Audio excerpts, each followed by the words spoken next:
Monday. Hello. It is Monday. Wow, that took a long time to work out, didn't it? Hello, everyone. It's Monday, the 30th of March. Oh, last day of the finance. God, it is the last day of the... No, it's tomorrow the last day of the fine. 30 days have... This is a brilliant introduction. 30 days have September... Yeah, okay. So tomorrow is the last day of the old financial year. Well, you know... Here's to the future. Hello, everyone. It's Monday, the 30th of March, 2026. How are you today? I am very well, thank you. I've had a nice, relaxing weekend. I've just been sat here trying to think of anything of any interest at all that might have happened to me over the weekend. A bit of a blank, I'm afraid. We watched Tangled. I haven't seen Tangled. Tomorrow is the last day before you change employers, but not job. Well, that's pretty good, though, isn't it? So you've got a future. You've got a you've got a salary for the foreseeable. Oh, good luck. Good luck. I've got to write a job application for the Imperial War Museum later. There's a job going to be doing archive editing, creating exhibition videos from going through old historical archive material, which sounds like pretty much like the best job ever, frankly. I've got to do, I'm going to apply to that along with 1,000 other people. I'm thinking of spending 6 to 8 hours on the application, staying up to 4 a.m. and then send it off. And actually, I was thinking of spending 6 to 8 hours on the application, making it as best as it possibly could, and then printing it out and then screwing it up into a paper ball and then shoving it as far up my own arse as possible. I might as well. Anyway, we're here to have fun. A job at a place everyone has heard is really good in. A job at a place everyone has heard of is really good in interviews. Nice. Good. Yes. War Museum, I've heard of that. Well, funnily enough, we just about unpersuaded my wife. My wife wanted to take us all, as sort of research as well, she wanted to take the whole family yesterday to the Imperial War Museum, where they have an exhibition. It's the last day of the exhibition yesterday, so you've missed it, on the British suppression of the Mau Mau Rebellion, which is about as grim a subject as I can imagine. Apparently it's a series of photographs of the British oppression of the Mau Mau Rebellion. Luckily, one of my daughters was feeling a bit poorly, so going to see an exhibition of human beings being butchered. Instead, we watched the Walt Disney 2010 classic Tangled, which was psychologically a lot easier to digest on a Sunday afternoon. So that's good. I shouldn't mention that, should I? No, I shouldn't. No. I'm definitely not going to mention how incredibly relieved I was when in Tangled, Rapunzel in Tangled mentions that tomorrow is her 18th birthday. Right, okay, well, let's get away from this Prince Andrew. This is getting dangerously Duke of York, this conversation. Hello, almost. Matt, how are you? Good. I've just dug myself into a hole first thing. Anyway, good. I'm not on the ball today. That's clear. Head full of fog. I think it's because I haven't changed my clock to say 10 o'clock yet. So it still feels like I shouldn't be here for another hour. So what's the plan for today before I start wittering on? Crusader Kings III. Today, as always, I'm going to see how our viewers go. Hello, viewers. If by sort of midday 1 o'clock we're doing all right, I'll carry on. If by midday 1 o'clock the viewing figures have slumped somewhat, then I shall also slump somewhat and stick on a bit of Noel Edmonds and the Dream Factory. So I intend to stick on Noel at about 1:45-ish, unless things are going incredibly well viewing figures wise, in which case I won't. You hate astrology. Your nan was a Cancer. She was killed by a giant crab. Yep. Very much like Look after Mr. Bond. do. See that some But you've asked me harm to do comes it, to him. so I'll do it. Henry of Skalitz. I haven't played it yet. I'm still stuck. No, it's fine. I did. I tell you what. No, that's why. That's what. Yes. Ignatius the Ram. Over and over and over. I did the Ignatius the Ram mission, and Ignatius got killed. And the guy was the shepherd guy was really, really, really upset that Ignatius was killed, and so I decided to basically go back and keep Ignatius alive. But then I hadn't used the saviour. Didn't have any saviour snaps, so I sort of unloaded my game, and then I was really far back, and then I had to spend ages making saviour snaps so I could save Ignatius, and then to try and sort of save Ignatius by placing myself between him and the wolves. I've got quite good with the crossbow, but anyway, cut an extremely long story short. It took many attempts, but Ignatius is now safe and sound, and we're all saved up. But I'm not. I've still got to find those bastards with our maypole. I've got to find that guy. He wants me to steal the maypole because, as I say, I have. Oh, and I'm currently unable to hang out with, is it Manka and the other guy? That whole village area, because they caught me stealing cabbages to give to that sauerkraut guy. So Henry's currently a wanted man. He hasn't yet had the flesh flayed from his back, like when I was playing it on here. When Henry choked out that old woman. He's been, in terms of faithfulness, I think he has been. We just don't have the money to pay for sex at the moment, and he's too poor to impress anyone. So as far as I could, unless you count going into people's toilets and looking at their foulage, unless you sort of count that as an intimate act, he's kept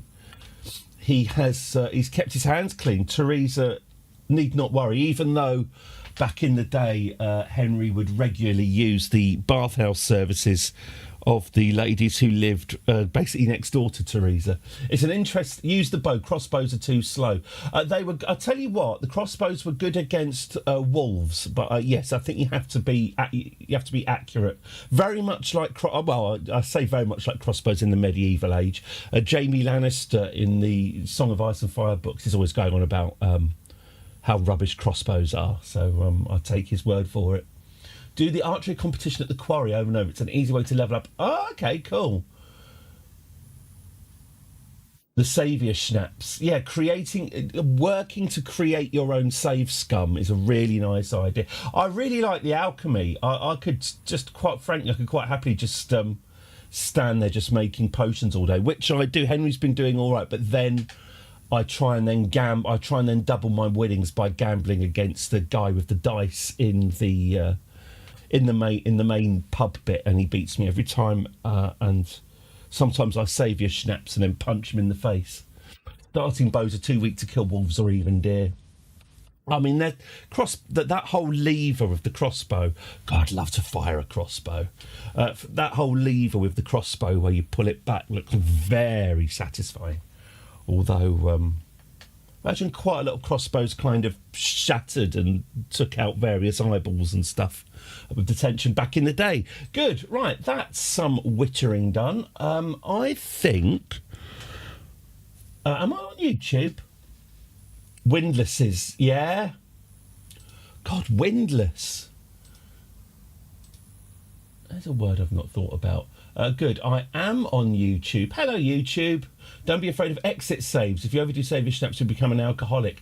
Oh, well, that's the thing. I'm sort of deliberately making Henry an alcoholic because the drunk animations are very funny. And if there's a mission where someone seems to be in some genuine distress and genuinely needs some help, I quite like Henry to get drunk before that.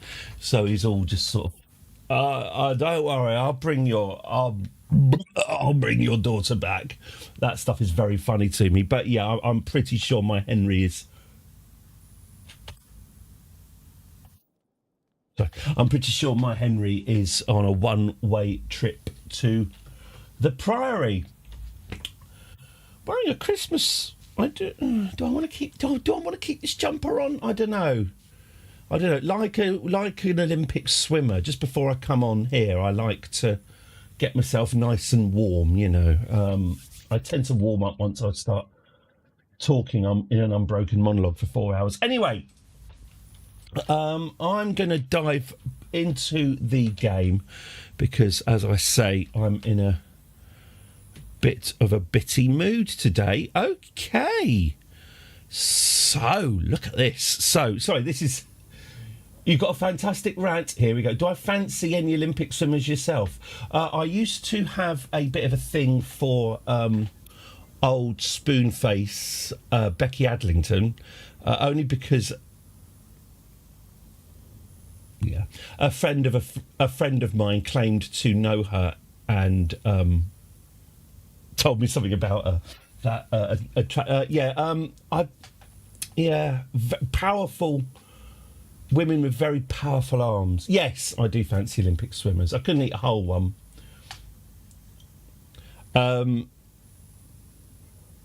Sorry, yes. The answer to that is presumably yes, because I just literally just went off into a reverie thinking about Olympic swimmers. Yeah. Yes, not Sharon Davis, though. She's a cow. And she was shite in Gladiators. Cool. Right, let's have a look at where we are. So Friday, all I particularly remember from Friday is the race to become an empress. So we are still with Empress Answer the Hideous, apparently. Oh, a quick word about the new updates coming out for CK3. There is a beta available now with the ledger that everyone's getting very, very exciting about. There is a beta available, but I'm not going to download the beta because basically, obviously, if I was playing this by myself, I absolutely would. But because just the chance of corrupting this save file, it would, I mean, how bad would it be? Day 19. Oh, sorry, it just corrupted and broke. Sorry. Michael Phelps is very tall. Duncan Goodhue was very bald. Yeah. The problem with swimming for me... Oh, good, I am hot. I am hot enough to take off my jumper now. Hang on. Extremely sexually arousing content.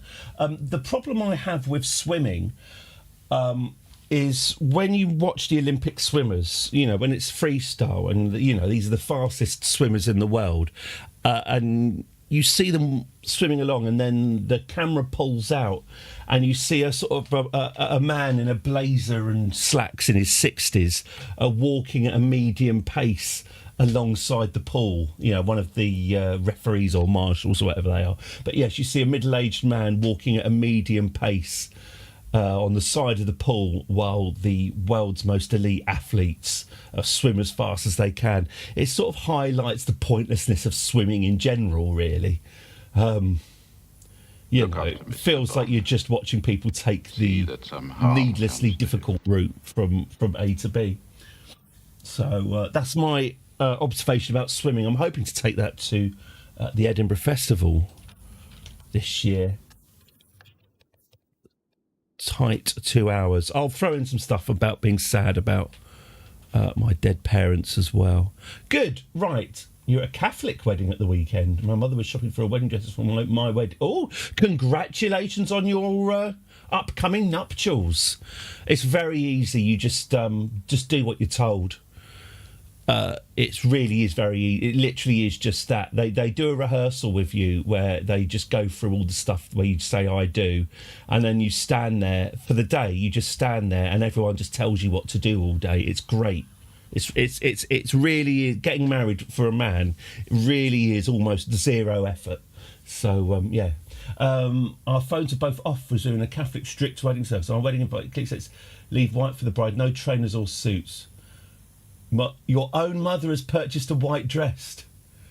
Yes, my father is still ongoing. Yeah, but I can always lie. Actually, you know what? I had a really nice conversation with my dad last week, where he asked if this stream was still The Prisoner based, which was very cute because it hasn't been The Prisoner based for about 9 months, but he'd remembered a fact.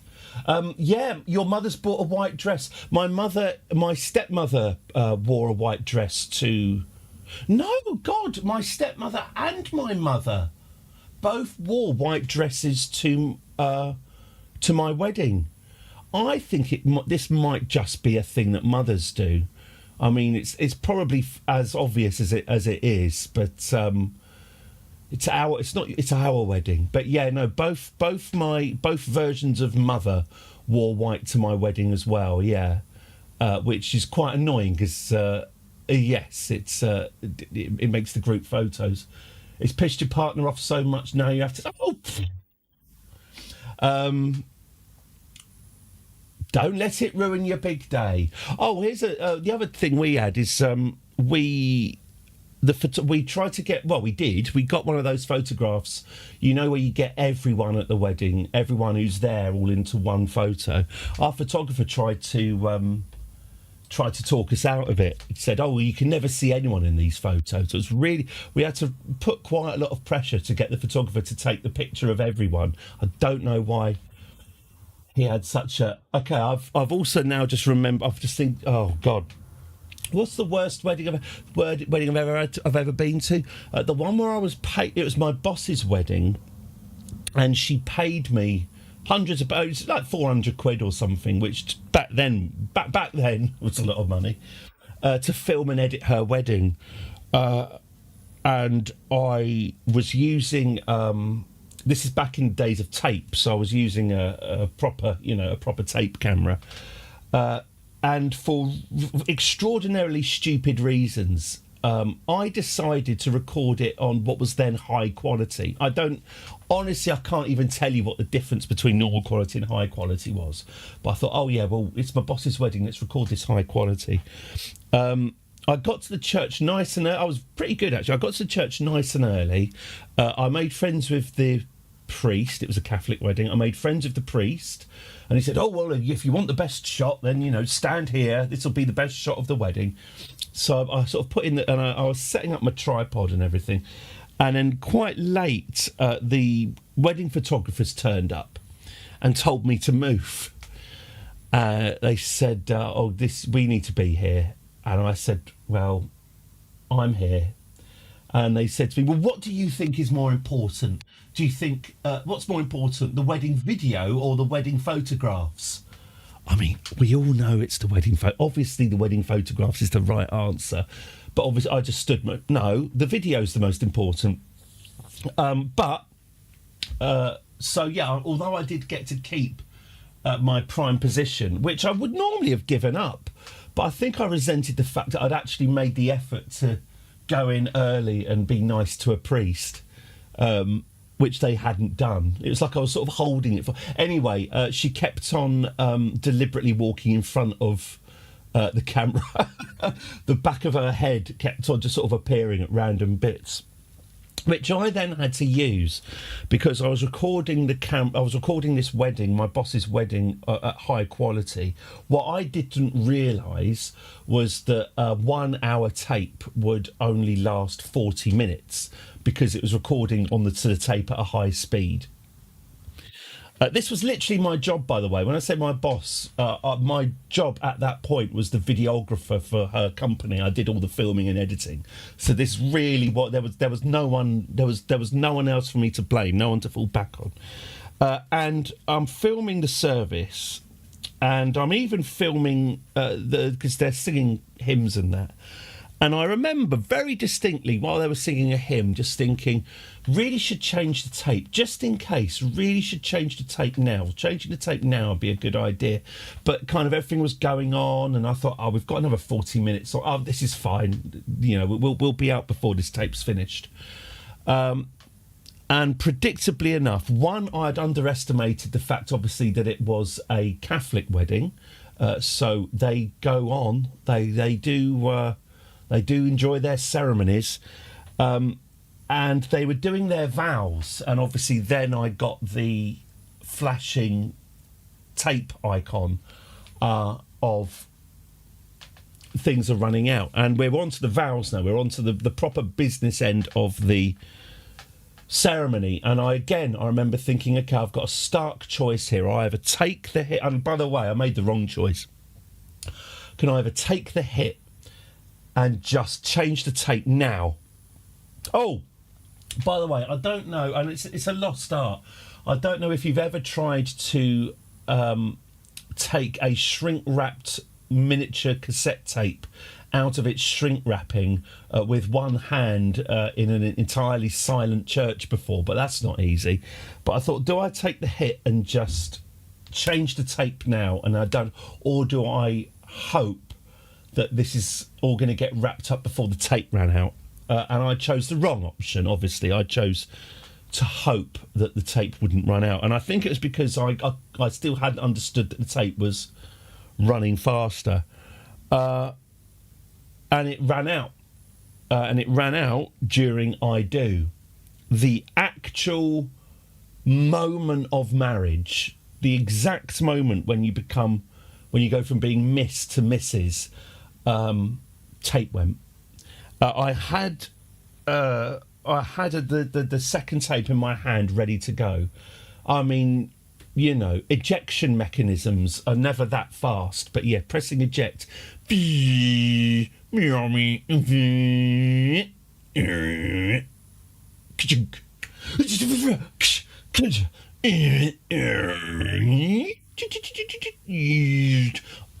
takes a long time when people are saying, I promise to love or honour and obey. Got it recording just in time for them to kiss, at which point, because I was so full of adrenaline, I just went for a crash zoom, just twisted the camera, crash zoom into their mouths, pulled out, and then obviously the rest of the day, the rest of the evening, just absolutely just sitting on this terrible, terrible secret that I've been paid to video the most special days of these people's lives, and just fucked it up. Just missed out the most important moment of the lot. Just let them down. I kind of got away with it in the end, because when I was watching the edit back, when I was editing it back, the photographer woman had just kept on putting her head in front of the camera. She must have done it 5 or 6 times during the service. So what I did, and I honestly don't know if I got away with it. I suspect I did not get away with this, and my boss was just being nice. But I had to edit out this woman's head. So the very first edit I did, I made sure that you could see it, that you could see her head come in, and then I sort of cross-faded it away.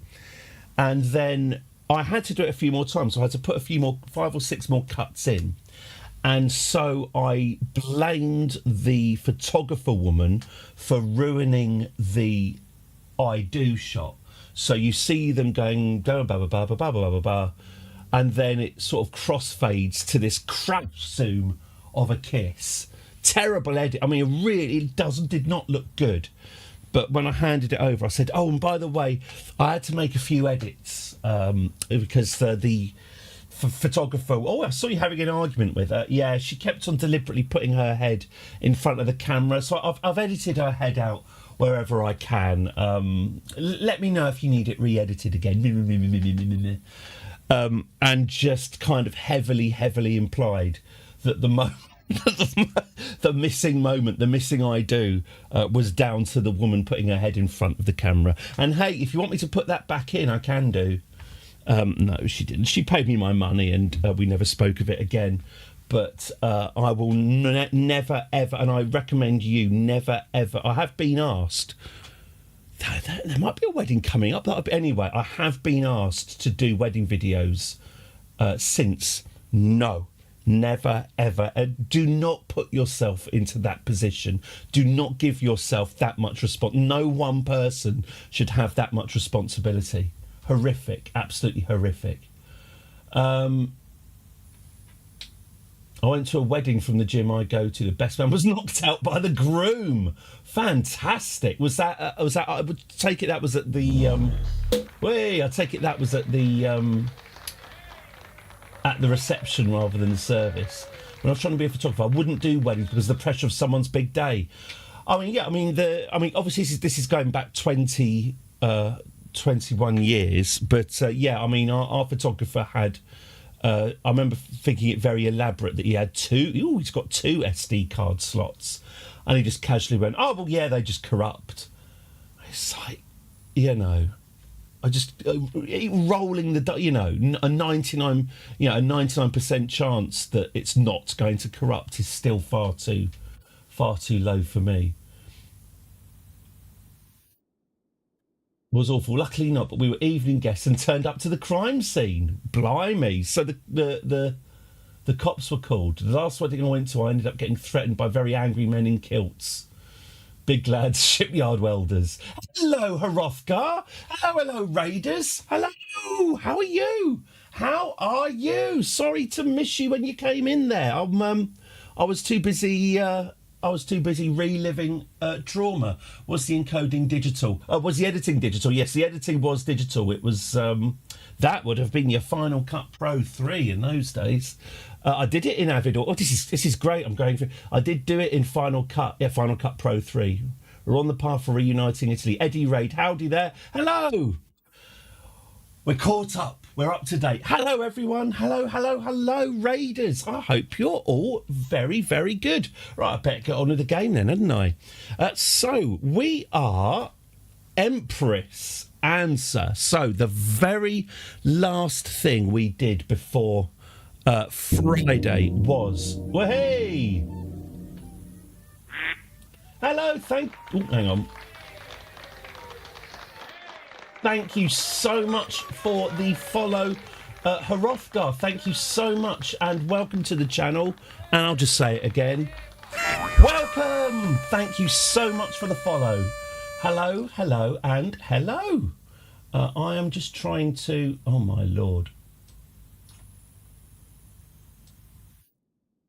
I'm just going a bit quiet here, and then we go Hrothgar, and then we go follow. Hello. Right. Back to the game. So, at the end of Friday, we finally sorted out our succession problems. So, Ansa has been in charge. How long has she been in charge for? Quite a while, anyway. She replaced her sister. So, we were playing as as Queen Merv Griffin of Romagna. Who was... she was a pretty good queen. She was fairly competent. However, she had her marshal, I think, was it Duke Theobald? Was her marshal. The Duke of Istria, the Duke of Pula, who, when he was absorbed, we didn't check his contract properly. He had written into his contract a guaranteed seat on the council. And this was putting our genuinely powerful vassals' nose out of joint. Things were going pretty well, so she decided to have him locked up, just decided to imprison him on made-up charges, get him into prison, use the hook on him to get that troublesome clause erased from his contract. Because obviously it's going to pass on down through his kids as well. He not only rebelled against us, he was actually pretty popular and defeated poor old Queen Merv Griffin in an uprising, and they put on the throne her sister, Queen Ansa. Poor old Merv Griffin, she went off to Aquitaine, where she married Roger, King Roger of Aquitaine, who then died tragically in his sleep at the age of 42, and apparently that was normal. No further questions needed to be asked. And since then, we've been playing as Queen Ansa of the Wayne's Christ kingdoms. It's Italy. It's Italy. We're next door to the hot Pope, Pope Victor. Wow, he is pretty... Wow, and he likes us. That's exciting. We live next door to the hot Pope, and everything's quite stable, to be honest with you. Ansa's a bit of a party girl. Because we have been, the last couple of days at least, we have been solidifying the realm. We've been making the realm stable, prosperous, and stable, mainly via the medium of going and getting drunk at parties. We've got allies in Croatia. In fact, Ansa's son, King Sigibald, the player heir, is the king of Croatia, and various other kingdoms. And yes, she has been partying, a little bit of military action. We took on Corsica and won. We've gobbled up various remnants of the Empire of Italy, but basically the one and only prize was to crown herself Empress of Italia. One, because it's cool, but mainly because hopefully, I really hope so, I'm right in saying this, it sorts out our inheritance. It will mean that King Sigibald of Croatia will become the Emperor of Italy upon Ansa's death. If we hadn't achieved that, the kingdoms would have just been split into 3 or 4 equal parts, and King Sigibald wouldn't even have been involved in Italy at all. He would have kept Croatia. So maybe we can try to restore the Roman Empire in this run. Well, let's have a look at what our options are. So what are our medium term goals? Well, if anyone knows anything about me, you'll know that I'm very passionate about rebuking Roman revanchism for Sicily. So we'll try and do that. We'll try and do some rebuking. Also, unifying Italy. Illyricum. What's Illyricum? You completely control the region of Italia. You completely control the region of Illyricum. That seems nice. Mend the Great Schism. We control Byzantine, Antioch, Jerusalem, Alexandria, Rome. Constantinople is under Catholic rule. So, a bit of schism healing, maybe, could be. Empower the Sicilian Parliament. Yes, again. Oh, we could actually do that, could we? Could we do that? No, we can't. We don't control Sicily. We could found a witch coven. Well, that's exciting. Oh, and we've currently got plague. No, we don't. We don't have plague. Emerge from seclusion, your empressness. There we go. Lovely. Did we opt into the beta? No, I'm worried about corrupting the save file. If I was playing it by myself, then I'd absolutely do that. But I can't have this save file corrupted. It'd just be awful. So, nah. Look, if loads of new people come in and demand to see the beta, if 200 to 300 people suddenly come in and say, "Oi, where's the beta?" then I'll install it. But I'll wait until I'll wait until other people have tested it for me. Beforehand. Like I say, it's losing this save file, but I could back it up. What I'm worried about, Space Ben, I'm just worried about updating I know theoretically it should be all right that you opt into it on Steam, you install the beta, and then but what if it works for a bit and then it corrupts the save file and we lose a few days worth of progress? I can't revert back because it's corrupted. What it is, I wouldn't normally be this cautious, but it has happened before, and it's happened when I was playing on Iron Man mode, which I do not recommend for this exact reason. I can't remember if I opted into a beta or not, But yeah, I honestly, let's wait a bit, because, as I say, I just, even going back a few days, doing any kind of save scumming like that, I just don't. We'll see. But at the moment, no, this is this. There's no beta here, so it looks like, well, Sicily would be the obvious choice, wouldn't it? So what's going on with the Holy Roman Empire? Oh yes, the Anglo-Saxon Holy Roman Empire. King Ethelwig of England is the current emperor. What does he think of us? Oh, he thinks we're quite cool.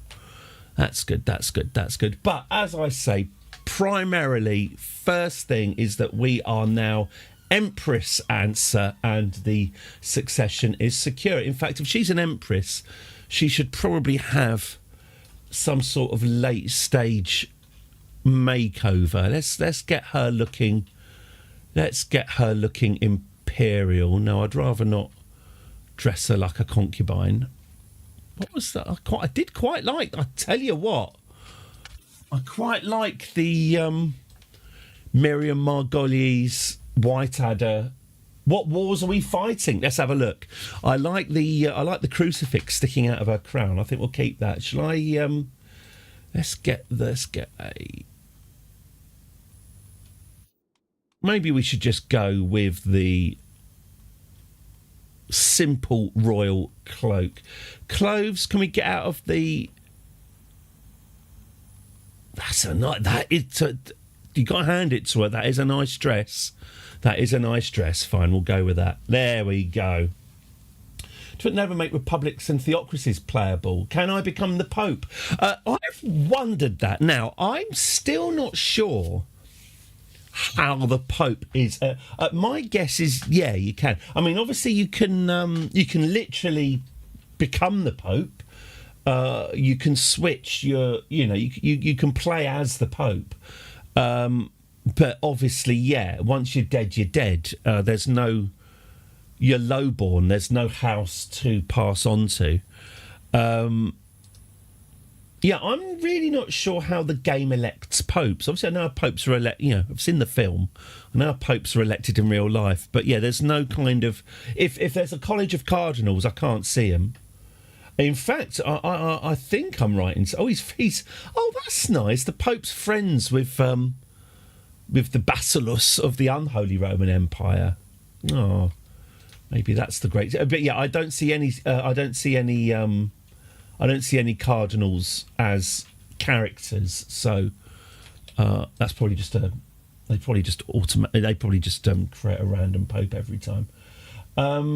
Republics are playable, aren't they? You can play, or maybe not quite. It's more of an administrative thing. What wars are we fighting? Yes, thank you. Peasant uprising against whom? Oh, this is Duchess Remain the Cruel. He thinks the game is cruel. I've heard the game explained as many things and described in different ways. I've never heard anyone say it's cruel. What made you marry a wimp? Cruel. Yeah, that's our allies in Dalmatia asking for our help. I think they're having the spots knocked off of them. They got 101 problems. We probably should defend them, shouldn't we? So maybe that's objective number one. Right, what have we got here? We have not held a coronation. Oh, we need an imperial coronation. Now, that's not going to be cheap, is it? We can restore accolades. All right, okay, I guess. Oh, we could be entertained by the court jester. He made a joke about ropes. Oh, has he been throwing ropes? I will dismiss my regent. Queen Gulsum's biggest boy can be reinstated, apparently. Okay. Potential modify contracts. Colin Pound, Dental Dam and PayPal Schism of Croatia. Okay.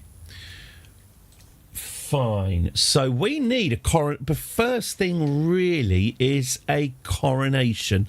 How much is one of them going to cost then? Let's have a look. Coronation. Average cost 83. Yeah, my arse.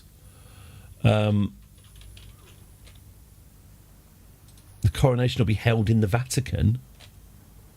Wow. Right, so if head of faith is my... Oh, cool. Okay. And how much is it going to cost to have my coronation in the Vatican then? That's going to cost 500 quid? 500 quid? I really do have to carry on watching that Noel Edmonds Channel 5 series. I only watched the first one, really, with his statue and his Lloyd's TSB statue in his pub. I enjoyed it, but I think I deliberately didn't watch more of it because, you kind of feel like you get the idea. Right, okay, so shall I raise my armies? My ward, Antonella. Who's Antonella then when she's at home? She is the daughter of Count Damien of Genoa. Okay. I hope you had a nice time, Antonella. Someone didn't blindfold you when you arrived. We'll have to have some words about that.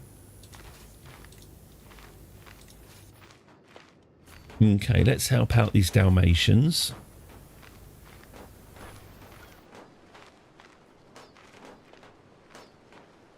Yeah, there is a TV series about Noel Edmonds' later life.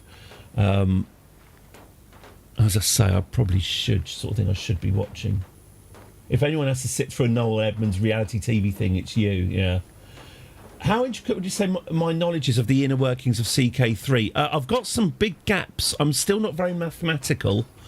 I'm not very good at understanding the composition of my armies. I'm not very good at that in Hearts of Iron either. I'm a simple man. I tend to just go with who's got the bigger numbers. So I'm still not great at that. Hey, maybe this new ledger system will sort that out. But I do have, to be fair to me, how many hours? 2,306 hours playing this game. So hopefully I've learned something. King Anso imprisoned Countess Matasuntha, my niece. Okay. Oh, she's the daughter of Merv Griffin. She could have been next in line to the throne in a different life. Dr. Osmond and Mrs. Hyde watched that and no one said it was worth it, just to marvel at the degree of self-kiddery. Well, I mean, this is the thing about Edmonds, isn't there? There's something not right about him. But whether or how much he realises that and how much of it is just deliberate eccentricity isn't very clear. Ideally, obviously, there's absolutely zero suggestion that there's anything rotten about Edmonds in the U-Tree way, but yes, I dearly hope that he's as clean, squeaky clean as history has made him out to be, because well, I'll tell you what, if he isn't, they've really have run out of 1970s Top of the Pops to repeat. You did overcome a bigger but newly landed naval invasion. Well, this is one of my sort of stock strategies. Yeah, the disembarkation bonus. Yeah, when you disembark your troops in this game, it's a massive... It's like a minus 20% or even minus 30% penalty for 30 days when you land. Your troops are at a colossal disadvantage. The CPU is really stupid about this. The CPU will disembark right next to where your armies are. So if you can get the CPU to do that, that's a really dirty way to win wars in this game, is just to clobber them as soon as they land upon shore. All things being equal, you'll beat them every time.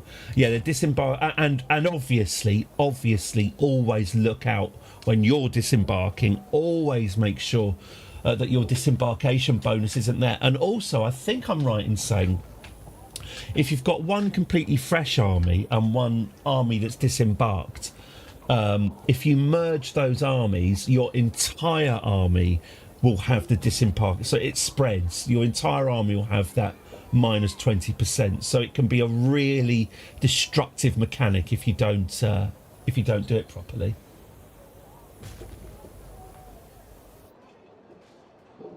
There's a commander trait. Absolutely, there's the commander trait. There's also Here we go. So if I'm reading this right on this on these men at arms, my pikemen were effective and his pikemen were effective.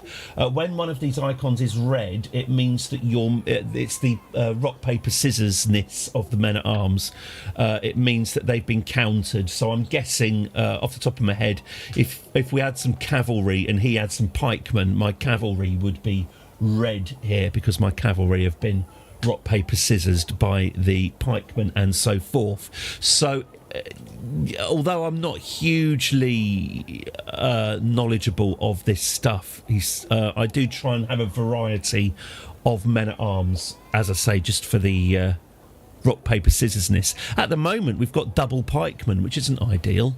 We should probably sort that out. Richard Osman, I mean,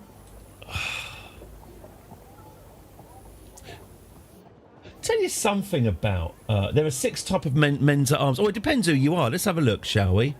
Hang on. What does this say? In the county of Paganesia, they believe in Slivianska Pravda.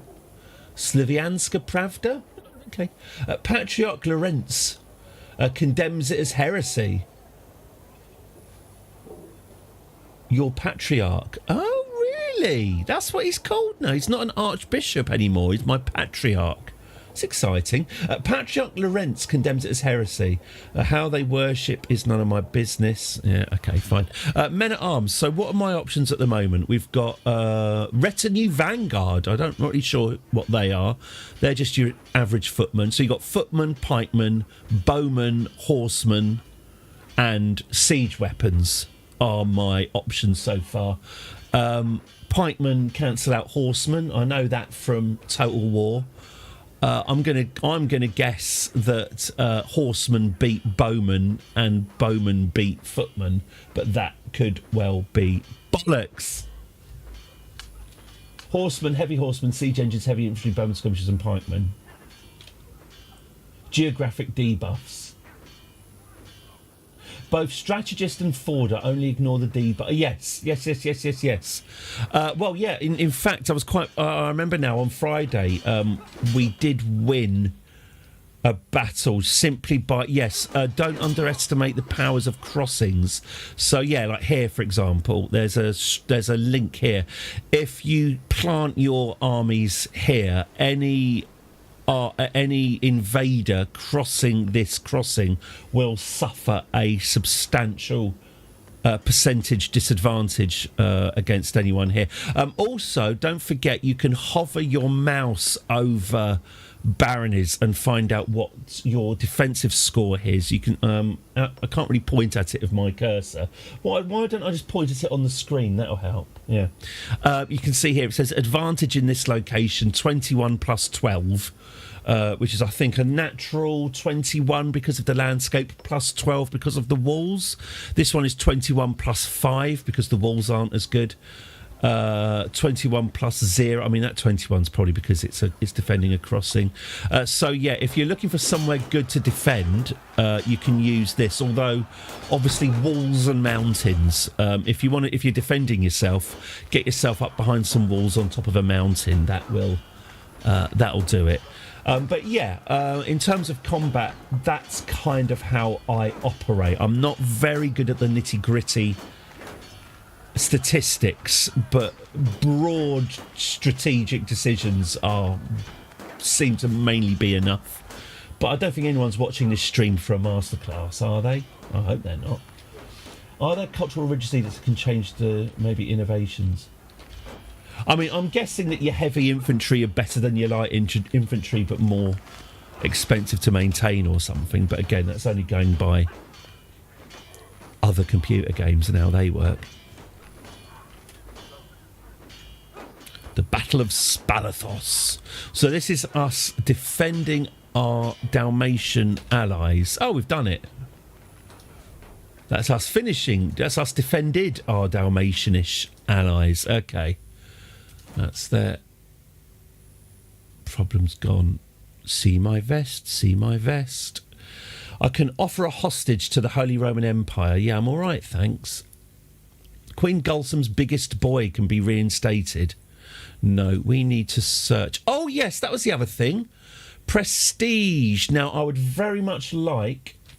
We're trying to embed as many lads and lasses as possible.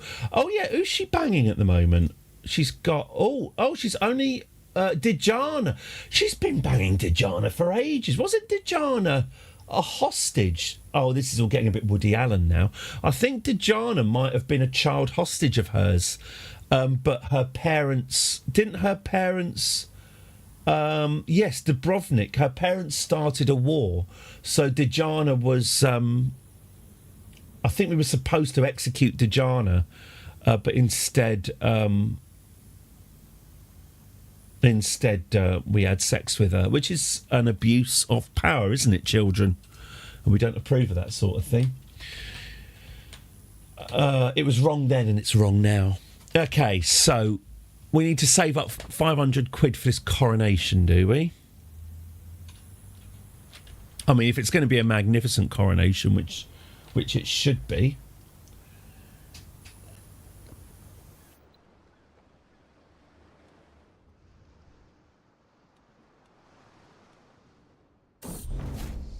My court musician position was vacated by...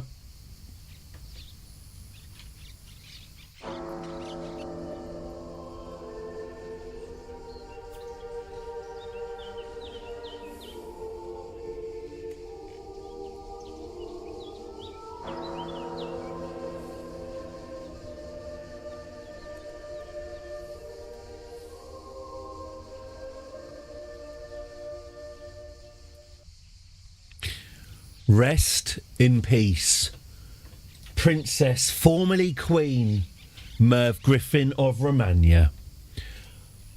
We hardly knew thee. Yes, Merv Griffin has passed away, sadly deposed many decades ago, chucked off her throne after getting too big for her boots and trying to get her marshal sacked.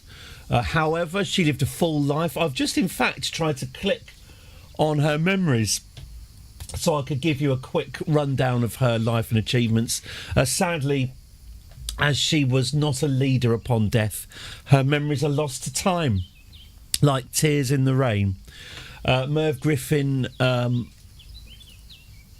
daughter of King Masculinity podcast of Romania, ruled Italy for I'm going to say about 10 years.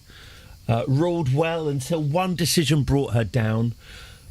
A crumb of comfort is that her and her sister in their later years were reconciled. She was invited to live at her sister's court and they did get on. She remains, I feel, relatively unmourned, but if it weren't for Merv Griffin, she built the foundations that ANSA is now strutting around upon, and we owe her a small debt of thanks. Thanks. Rest in peace. Life goes on, however. My court musician position was vacated by Princess Merv Griffin of Romania. She died of old age. Merv Griffin wanes. Oh, wow. There's another Merv Griffin. She just loves to die. She really enjoys it.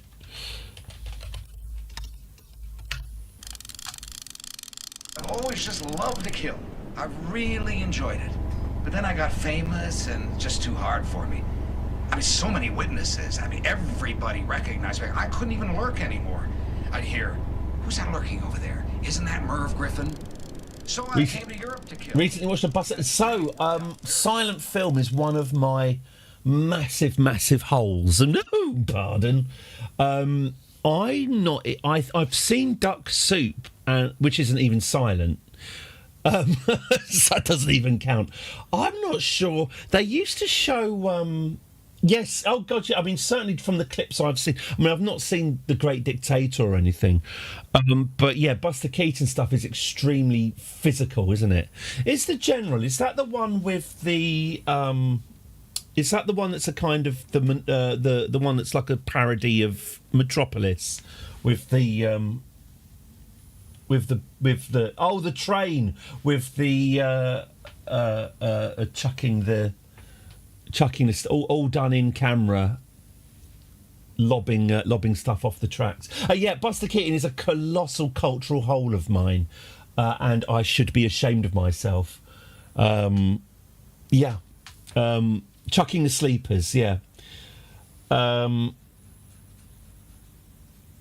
Yeah, I'm terrible at any of that sort of stuff. When I was a kid, they used to show Laurel. I used to enjoy watching Laurel and Hardy. Again, I know it's not silent, but yeah, my knowledge of kind of 1930s cinema is woeful. I mean, I did do like a film degree back in the day, so theoretically I should know this stuff. But yeah, no, it's not. It's maybe it's a lack of opportunity or a lack of motivation. I mean, if they did a proper season of it on iPlayer, I'd probably quite get into it. But no, I always feel guilty whenever I see Buster Keaton, because I think, oh, that's.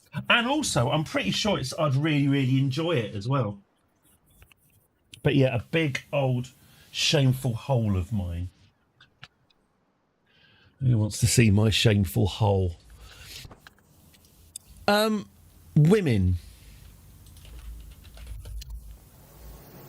A woman? Women need to join in our empire. Can I upgrade my politics yet? We don't have the royal prerogative. A local fisherwoman from Napoli, Agatha, has come before me claiming to be able to cook an enchanted supper. She catches dreamfish from a secret spot and performs strange rituals upon them. She then serves their heads, with each fish inspiring ecstatic visions for days after consumption. Sounds exciting. The fisherwoman wrings her hands as she looks at me, eyes alight with greed and fear. Prepare me one of your magical fish. I've received divine revelations about heaven. Outer Worlds 2. Interesting. That's the Bethesda game, isn't it? Not the Outer Wilds, which is that lovely puzzle game. I've still not completed the DLC of the Outer Wilds. I keep thinking I could do that on stream, but it'd probably be quite frustrating. My friend Duke Burchard died, and now we're losing alliances. Okay. The latest work of my acquaintance, Duchess Barbara. Oh, Duchess Barbara. Did we have sex with Duchess Barbara? Has become all the rage at court of late. The piece deals with the feelings of love and romance. Okay, I'm going to guess we did bang Duchess Barbara. And Barbara's publicly dedicated it to me, the Empress of my chest. Right. Right. She looks a bit. Empress Ansa does look quite a lot like my fascist girlfriend Maloney. Really does look quite a lot like her. The Empress of my chest. Right. Oh, how such a beautiful countenance gleams. Being caught in her smile is as warm as sunbeams. For her life is my life, and our life to be as warm and refreshing as a fragrant hot tea. It's not bad. That's better than the usual standard, isn't it? So far, I think it's probably all right. Release it. The poem is mocked. Right, that's one I actually like. Oh, it's Obsidian, not Bethesda. Interesting. I've got to carry on watching Fallout. Rewatching Fallout Series 1. We're in. I've got up to when they're in the vault run by one-eyed Jerry from Rick and Morty. I love that episode's called The Trap as well. Anyway, they're owned by Bethesda, who are owned by Microsoft. Who are the ones who did New Vegas? That's not a. Who did New Vegas? Because that's the one that they outsourced, wasn't it? And then it was that Obsidian? Anyway, Obsidian 2. Yes. There they go. So they outsourced it to Obsidian and then bought them. I see. That's very Microsoft, isn't it? I wonder if in that case, I wonder if the new version's going to have loads of AI bollocks in it, because Microsoft is doing the hard pivot to AI, isn't it? 1 and 2 is made by Interplay. Yeah, I've tried playing. Every now and then I fire up Fallout 1 and Fallout 2. Again, they're kind of games I feel guilty about, that I really should be putting a lot more effort into liking. And I can see that they're really, really good, but the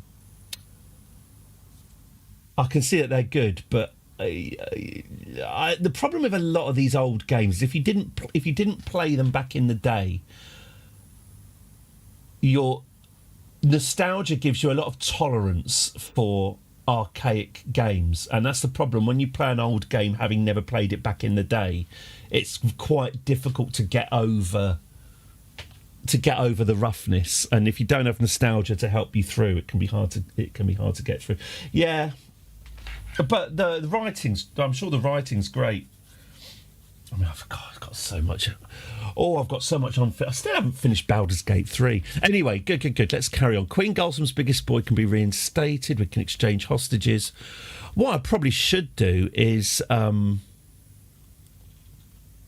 a funeral for my sister, but we can't afford it. But I ain't spending any time on it. Yeah, quite right. I played Fallout 2 in my youth. The games are older than me. Yeah, Fallout 2 is supposed to be the best one, isn't it? I did love New Vegas, though. New Vegas had that great DLC where you have your brain removed, and you're being kept. You're a scientific specimen for the other brains in jars. The DLC that ends where you have to argue with your own brain to get back into your head. That was a good one. Oh, and they think that your fingers are penises, so every time you wave at them, they think you're waving your penises at them. Well, I laughed at the time. Tripping over bodies of enemies you killed 20 hours ago. Yeah.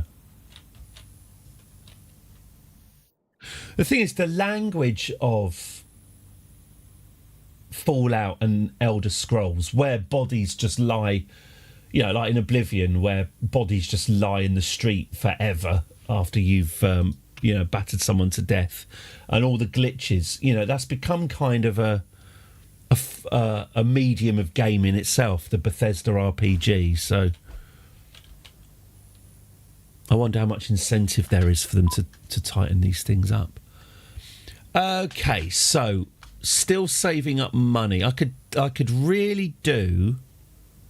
Oh, Duke Wiggerich II, you are not a powerful vassal. Oh, right. Okay, I see what's happened here. So let me tell you something about Duke Wiggerich. Todd Howard will never fix the creation engine's issues, yeah. Or there's too many fanboys going, oh, the glitches are what make it fun. That always reminds me of a Glastonbury I was at many years ago now. Absolutely I think it was one of those Glastonburys where the Wednesday and the Thursday were beautiful sunny weather, and then just before the festival starts properly, it just becomes a quagmire of mud and rain and misery. And I remember struggling through a field with my wellies being sucked off my feet, and a guy walking past going, huh, would it be Glastonbury without the mud, would it? And I remember just having this real urge to punch him hard in the face. I didn't, but wouldn't be Glastonbury without the mud, whoa-hey! Oh, man. And I always think of that with people who are a really huge fan of the buggy Bethesda engine. Oh, wouldn't be Fallout if you didn't fall through the scenery and lose half an hour of progress. Ooh. It's these people who are stopping progress. Skyrim needed more of a proper ending. Yeah, I completed Skyrim back in the day. I seem to remember it was a cutscene involving dragons fighting each other. You have to kill the dragon voiced by Mario. You can't not have loading screens between exterior and interiors even now as a result of the creation engine. They just can't change it.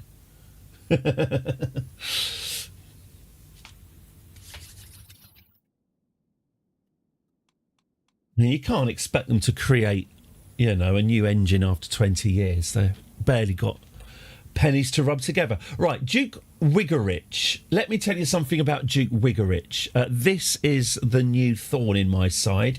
He is the son of Duke Augustin the Hawk. So Duke Augustin was the guy who put Answer on the throne. He's the guy with the bulletproof contract. And now Duke Wiggerich, the syphilitic, has in his contract guaranteed council rights. Now, I'll tell you what we need. I'll tell you what, if he's got syphilis, that means he's a dirty, dirty boy, in which case, let's send my spy master, Duke Juff. Actually, can we get someone better than him? Because he is hopeless. Yeah, let's get Duke Thomas. There we go. Duke Thomas. Congratulations, Duke Thomas. Listen, Tommy boy, if you can find me some actionable dirt on Duke Wiggerich, if you can get me some dirt on him that means I can change his contract, you will get yourself a hat and glasses. Charles Martinet is such a character. I know I've told this story before, but I was at work one day and my friend Crow Gray, moderator of this parish, phoned me up out of the blue and said, "Oh, Eddie, there's someone here who wants to talk to you." And it was Charles Martinet. What had happened was Crow Gray was in Bluewater in Kent, I think, which is a notorious large shopping centre. And in the game store, Charles Martinet was stood behind. It was one of the Super Mario platform Wii game, one of the 2D Wii games. And he was stood behind people playing the game in the store going, oh no, I fell down a hole. Oh, you're very good. And Crow Gray got him, well, obviously typed my number in and got him to talk. So he said, "Oh, there's someone who wants to talk to you." I went, "All right." He says, "Oh, Eddie, thank you for playing my game." Fucking hell, it's Mario. And I was put on the spot and I couldn't think of what to say. So I said, "Oh, no, that's fine. Thank you for being Mario," which is quite a creepy and slightly needy thing to say. "Thank you for being Mario." And I had just heard this sort of pause at the other end, and he went, "Okay, I put you back to your friend." And that was it. That was my interaction with him. I think Crow Gray might even have said, "What did you say to him?" I think he found me a bit. Thank you for being Mario. Anyway, it is for that reason I will not even acknowledge the existence of those fucking films. Chris Pratt. He's not even trying. He's not even trying to sound like Mario. I mean, what it is as well, my assumption why Mario no longer sounds like Mario is that they're worried of offending Italians. I know one Italian, so this proves that they're wrong. My old boss, well, I say was Italian, he still is. He likes Mario. They all like Mario, he says. No one thinks... Well, his point was that people don't think that Italians sound like Mario. Mario sounds like Mario. It's not... Anyway, so I know one Italian person who doesn't think Mario's offensive, so therefore... Get rid of Chris Pratt. Isn't Chris Pratt a wrong and in some political sense as well? But yeah, bring back Martinet. And I refuse to believe as well, because Martinet, he left Nintendo when the Chris Pratt was cast as Mario. That mediocre game, Super Mario Wonder on the Switch, which my family tried very hard to pretend to like, and I didn't like at all. They've got the wrong Mario. They've got a different... It's not Chris Pratt in that, but they've replaced Charles Martinet with a different Mario voice. It's not on. The worst, Chris, gets you fired from films if you aren't Christian. Right, there we go. There we go. Not sure what I would say if Mario phoned me up out of the blue. Well, yeah, I was on the spot. I mean, yeah, I remember my director got quite flustered once and says, "Oh, I'm sorry, I'm starting to sound like Mario." But yes, they do not care. And as I say, it's not like, the Mario voice. I mean, I guess you could argue that the original, is it Mario 64, isn't it, when Mario first speaks? Possibly you probably wouldn't go with that's a spacey piece of bola. You probably wouldn't go with that if you were doing it from fresh. But as I say, that's Mario's voice. That's what Mario sounds like, Anyway, Chris Pratt is a Pratt and we don't like him. Anyway, yeah, my family are going to go and watch that Mario film, and I will be doing this. So that showed them the Harry Enfield School of Accents. Skyrim also... Did Skyrim have Max von Sydow in it? Is he one of the Greybeards or something? Because, yeah, I'm still very much enjoying Oblivion Remastered.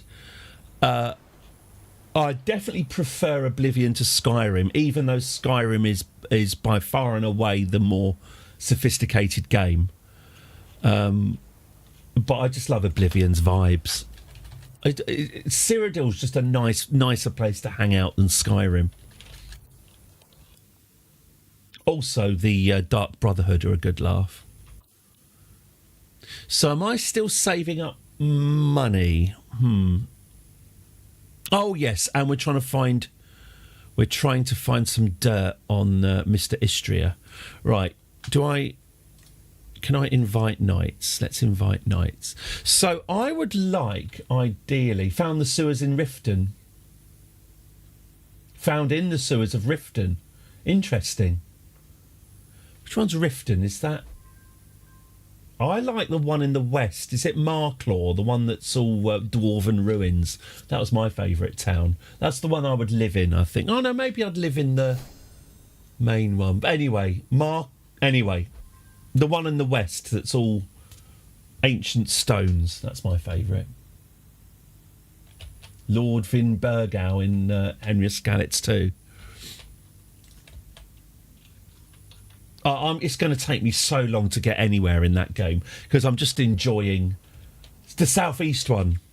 I'm just enjoying picking flowers and robbing bandits at the moment. My Henry is just having the most chill time. Ragusa is a difficult area and our control over it is often tenuous at best. Its people are hardened survivors whose knowledge and mastery of the lay of the land and their wild land is peerless. What? Defensive tunnels. This illegal... Oh, I see. An extensive net of tunnels, hidden safe houses and underground settlements in which they easily disappear whenever the weather turns hostile, an enemy attacks or our tax collectors approach, demanding what's due to the Empress. Yeah, I think we'll be getting rid of these tunnels if it means more tax for me. You really do need to level up to not have a bad time. Excellent. Yeah, my Henry's making sure he's... I think we might have just blown a load of money on some nice duds as well. On some posh threads to impress people, so... but the grind is the best bit. Okay, well, I suppose... Is there anyone we can invade and just grab... Is there any...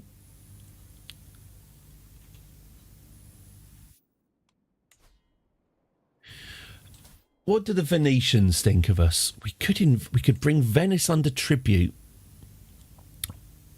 Tributaries aren't really a huge amount of use, though, are they? Because as soon as I die...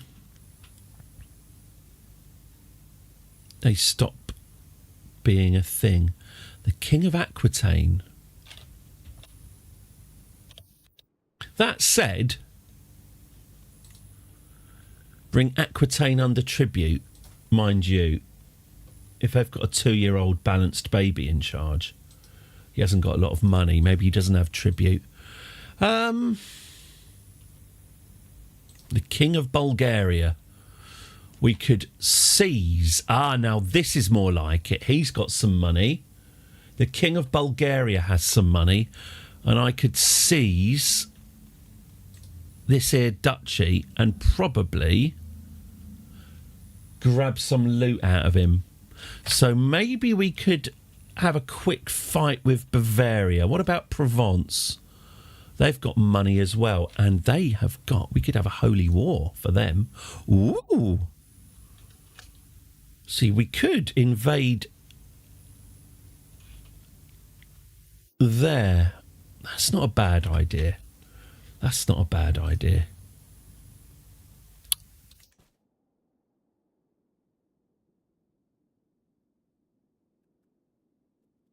Mr. Patton, what do you think of the idea of a war now? I'll take that as a yes. Okay. I can't say I'm surprised. Nice.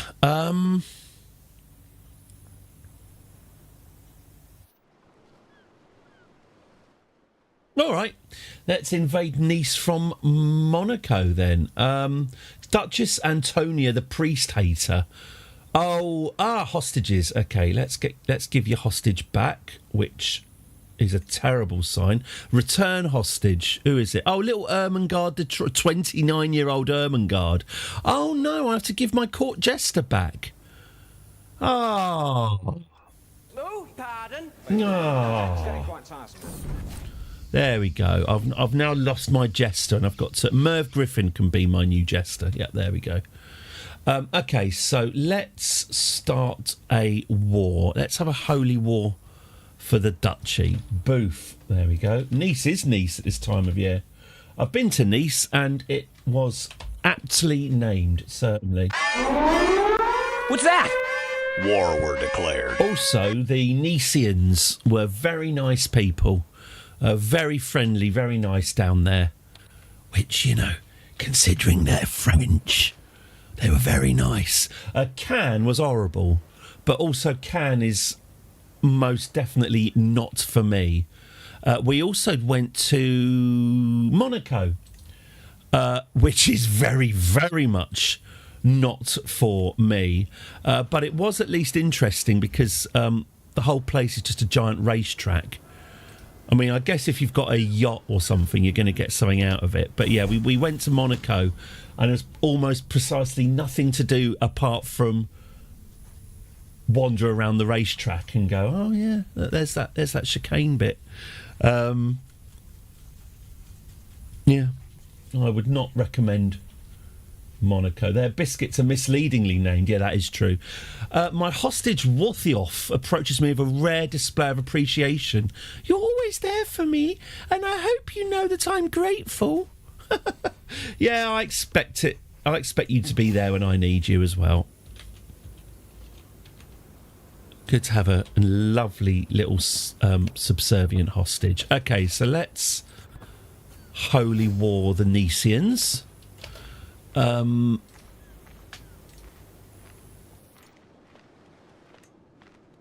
we go. Let's get him.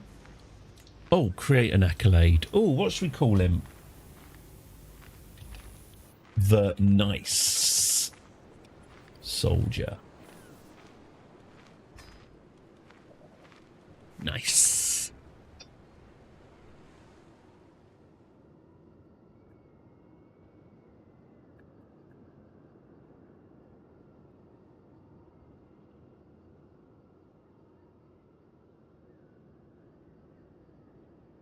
What?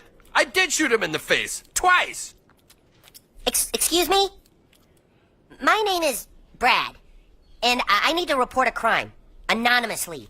Oh? What's the crime? Well, I attend South Park Elementary, and one of the teachers is having sex with a student. Oh my God! This is terrible. You did the right thing telling the police, Brad. Now, who is the teacher? What's his name? Well, it isn't a guy teacher, it's a woman. A woman? Yeah, she's having sex with a boy. Oh, but she's ugly, right? Well, no, not really. It's the kindergarten teacher, Miss Stevenson. The blonde? Yeah. Some young boys having sex with Miss Stevenson? Yes. Nice. Nice. What? No, you don't understand it. You sure they've had sex? Yeah, Has she performed oral sex on him? I think so. Nice. Nice. Nice. So wait, what's the crime? The crime is she isn't doing it with me. Hey, he's totally underage. She's taking advantage of him. You're right. We're sorry. This is serious. We need to track this student down and give him his luckiest boy in America medal right away.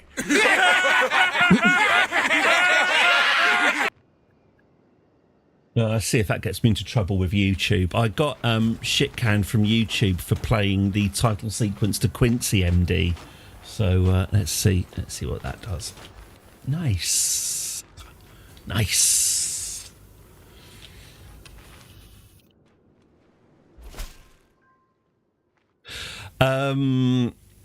Despite our best efforts, my agents have yet to uncover any secrets at Duke Riderich's court. Please, could you though? I mean, he didn't get syphilis by staying up late playing chess.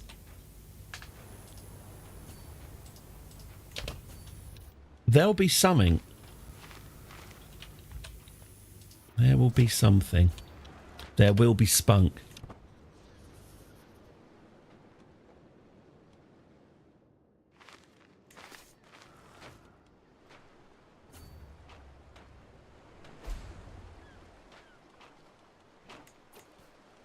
I can call on my ally. I can call on my house member. Oh, actually, yeah, I can. That won't cost me anything to call him. Okay. And we still need a coronation. That's fine. Okay. My dear mother, of course I'll join you. Nice. Occasionally, I dust venture south.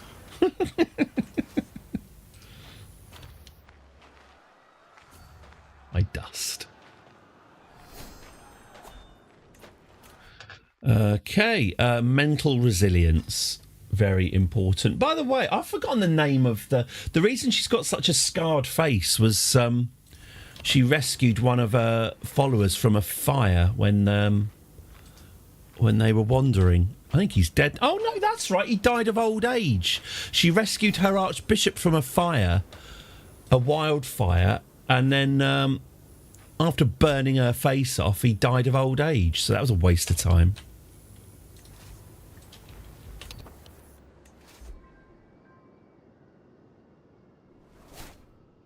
I hope I'm going to get some money out of this conquest.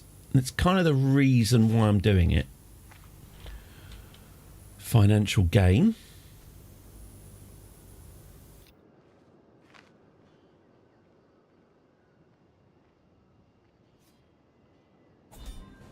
Now, that's 100% that war score. I don't think I want it to be 100%. I think I want to ransom these people, which I think will prolong the war, but it didn't prolong the war. But anyway, I'm going to raid Provence again. Arles? What's that then? Anyway, let's raid this town and see if we can get some hostages and money out of it before we declare victory.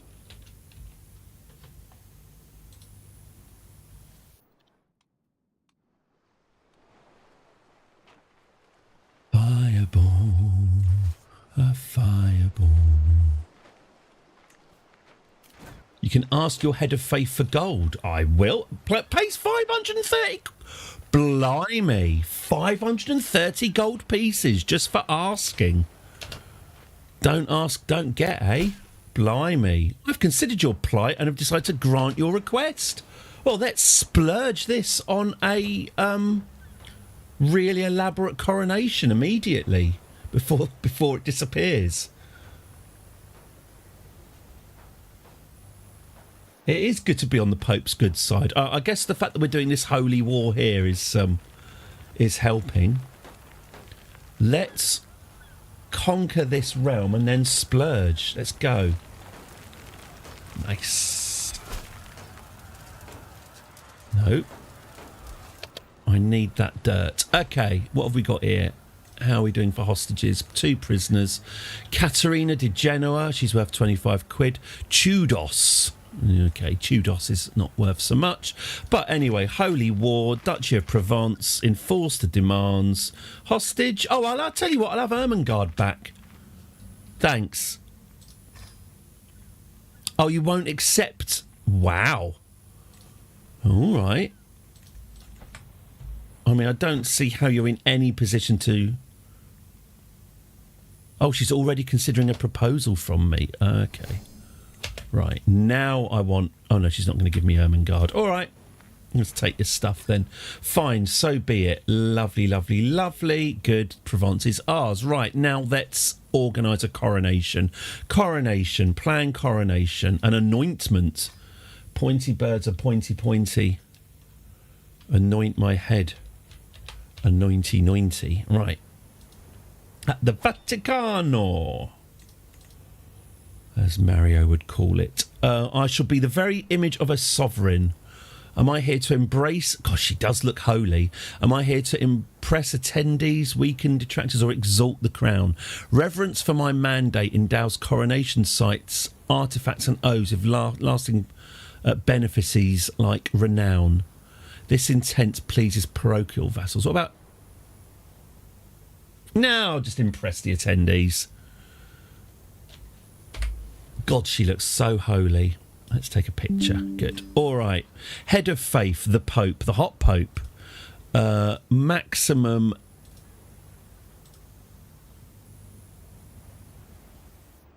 Oh! Pope Victor has not approved of this anointment. Seek his approval with the request anointment interaction. That's interesting. I've not seen that before.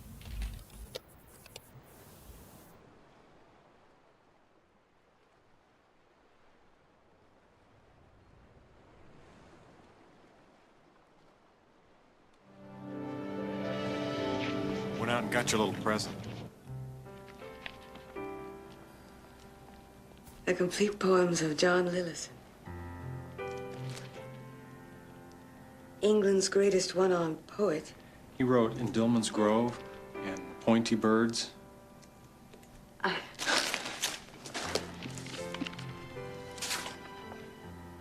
pointy birds, oh, pointy, pointy. Anoint my head. Anointy, nointy.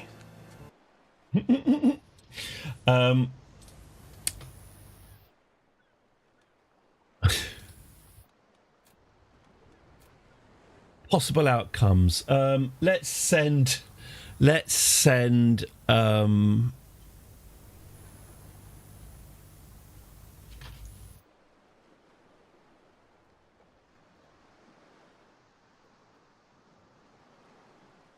So I just want to watch this now. God, I love The Man with Two Brains. Really should watch that. Rebecca, This if there's film anything again. wrong with my feelings for Dolores, just give me a sign.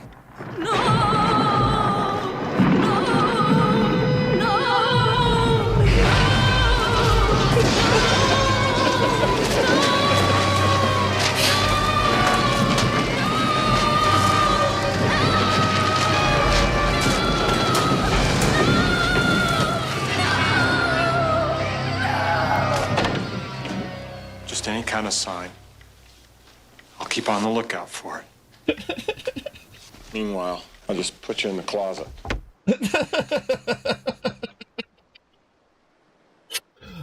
Sorry, this isn't streaming, is it? It's just watching. I'll just put you in the closet. Right, what am I going to send this Pope? What does he like? Gregarious, deceitful, vengeful. Right, well, I'll send him a work about legacy. What does he reckon? The poem is lauded and he likes me. Good, right, I've got to... Having just rinsed the Pope for money, I've now got to... Oh, request an anointment. Minus 58.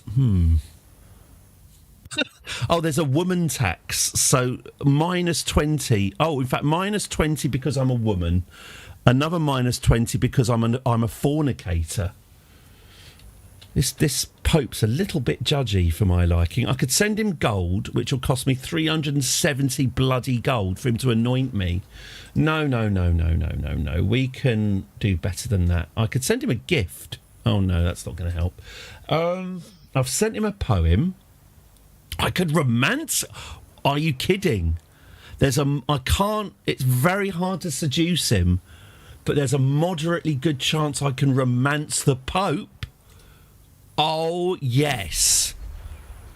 The time has come to let my feelings towards Pope Victor be known. I mean, look at him. Look at him. Oh, yes. Living the dream. I want him to remember this day for the rest of his life, which is also a line in Man with Two Brains.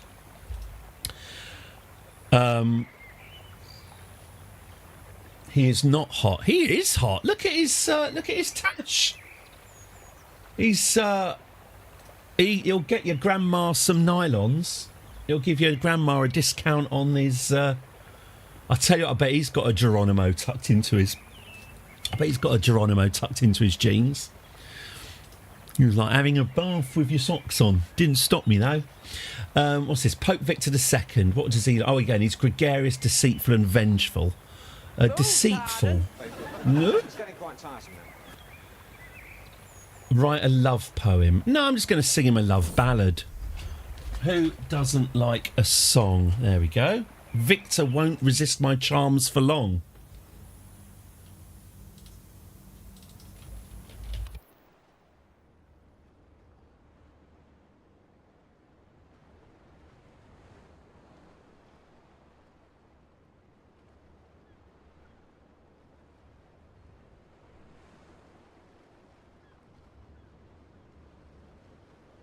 Oh, I can't find the clip from Man with Two Brains when he carries his wife into the house and says, I want this moment to last forever. And then it cuts to 3 days later where they get the photos back. Have I seen Vegas Matt on YouTube? I have not seen Vegas Matt on YouTube. Do I want to discard my planned coronation? Well, I wouldn't say discard it, but let's just put it on. I'm just going to try and romance the Pope, and then we'll revisit the question. Can I grant co-monarch status? No, I don't really want to. Anne says Bestie needs a worthy successor. All right. We can do that. We can seek. You plays with fake money to get us gambling. You bet $175 on a spin on slot machine. Oh, is this horrible gambling bastards? Yeah, well, as far as I'm aware, I mean, or at least guessing, these gambling streamers are in the pockets of the gambling companies, aren't they? I've always assumed that these professional gamblers are, have favourable odds. You know, if I was a gambling company, that's what I'd do.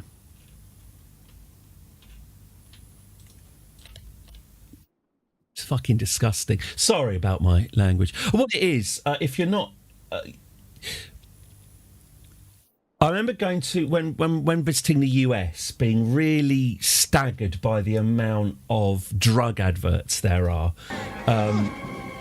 Hey! Max! Being astounded by how many drug adverts there are in the US, which we don't have over here because it's tightly regulated. But I can only imagine the exact same is felt by people coming over to the UK and seeing how many gambling adverts we have. Sport, watching any sport, it's wall-to-wall gambling ads to, really cement the idea of sport and gambling together. And it's a disgrace. We've got massive gambling problems in this country, and we just advertise it like we used to advertise cigarettes. And it's not even a modern thing. It's only about 20 years ago that they loosened up the advertising regulations. But we all just seem to accept that during an ad break you get gambling. I mean, fast food will ruin your life, but it'll ruin your life at a much slower rate than being a gambling addict. I once read this. years ago, but it was kind of it sort of changed the way I saw things quite a bit about the relationship between betting shops and drug dealing. The reason why one of the reasons why you get so many betting shops in particularly poverty-stricken areas. Firstly, obviously, because people in poverty are more desperate and blah, blah, blah, blah, blah, blah, blah. You're going to make more money out of them than you are out of people, blah, blah, blah. That, but also that money laundering is incredibly important to local bookies to stay afloat. So if you're a drug dealer and you got 200 quid in your pocket, what they would do is, and this was an interview with an anonymous worker in a betting shop, completely sanctioned by the management. The drug dealers will come in, and what you do, obviously, you need to rinse your money. You need a receipt for if you're going to be walking around with hundreds of quid. You need a receipt for it. So they'll go to the fixed odds betting machine and bet on red and black. So you essentially pay a small tax on your illegal winnings. So you put 200 quid in, you bet on red and black, and you get 190 quid back. But you get 190 quid back and a receipt that congratulations, you've laundered your money.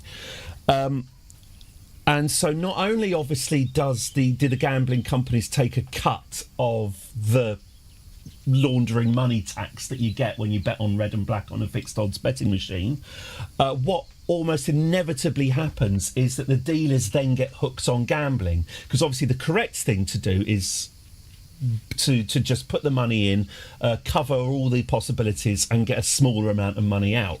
But of course the greed kicks in, and they'll then just get their 200 quid, put it on red, then get their 400 or 380 quid back. And then, brilliant, you've now got a drug dealer addicted to gambling. And the amount of income being made from these gambling shops, from not just money laundering, but also money launderers getting addicted to gambling. And it was the point where they would smash up the machines. These people would come in, lose, smash up the machines. But the management would literally tell the staff, it's fine, we'll just get another machine in. That the amount of money that these people were bringing in from crime was outweighing the cost of replacing the machines they were smashing up. I don't know, just reading that was kind of transformational for me, in like, okay, so there's so many vested interests in crime and it's too profitable to stop. And as you say, the gambling lobby that has made itself unbelievably rich from not least this sort of activity, you know, gives all of our MPs free trips to the Grand National, etc., etc. But yeah, this country, the United Kingdom, is absolutely corrupted by an unleashed gambling industry. Sorry, what an interesting rant that was that people didn't need to know. Sorry, that really was quite a rant, wasn't it? But as I say, going to America, you point at all the the endless adverts for painkillers and opioids, and over here we just got Ray Winston telling people. I mean, I'm lucky enough not to be afflicted with gambling addiction, but there's plenty of people who are, and it's also the argument against loot boxes in game, isn't it? The gambling mechanics, that if you're a recovering gambling addict and you play games that are constantly pushing gambling mechanics on you, that's very triggering. That said, we do bet on this channel whether or not the Pope's hot or not, so have a flutter, go on, have a flutter. But it's not real money, is it? Look, I haven't put a bet on. I haven't put a bet on for over a year because I'm unemployed, and it's on principle, really.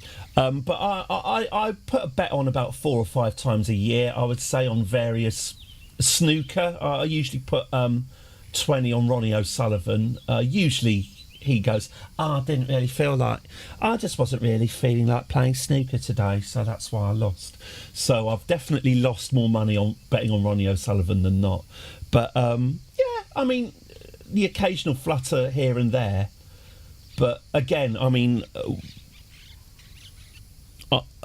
people with a gambling addiction it's just baked into your personality, isn't it? It's like any other kind of, it's like being susceptible to alcohol addiction. You know, people's brains are built differently, and a significant proportion of the population's brains are built in a way that makes them vulnerable to gambling. You know. Anyway, sorry. Obviously, it should be legal. Gambling should be legal, but it shouldn't be advertised in exactly the same way as, you know, pornography or fast food or smoking, you know. Anyway, good. Let's get back to the game. Why was I even talking about that? Anyway, hopefully a Pope will die soon, and then we can gamble our channel points. My court poet's court position was vacated by Duke. Wow, by Duke Maginulf I. He was burned to death. Wow. The priest hater was burnt to death. Why was he burnt to death? No? He just turned up crispy one day. Okay. Albertu is all right for the job. All right. Who's she? Cuthberg. Oh, okay. She looks a bit like Ygritte from Game of Thrones. She'll do. Are Jon Snow and Ygritte still married? They seem like a nice couple. Mind you, Kit Harington's in the stupid Harry Potter stuff, isn't he? So, boo. Duke Poppo. Well, he's got a fun name. Duke Poppo. Actually, Duke Poppo, would you be a better spy master? Yes, you absolutely would. Poppo, you're up. Duke Thomas as the steward, yeah. And Duke Wiggerich, we are trying to get rid of him. Okay. I mean, I have taught my daughters how to play poker properly, but that's a life skill, isn't it? That's a life skill.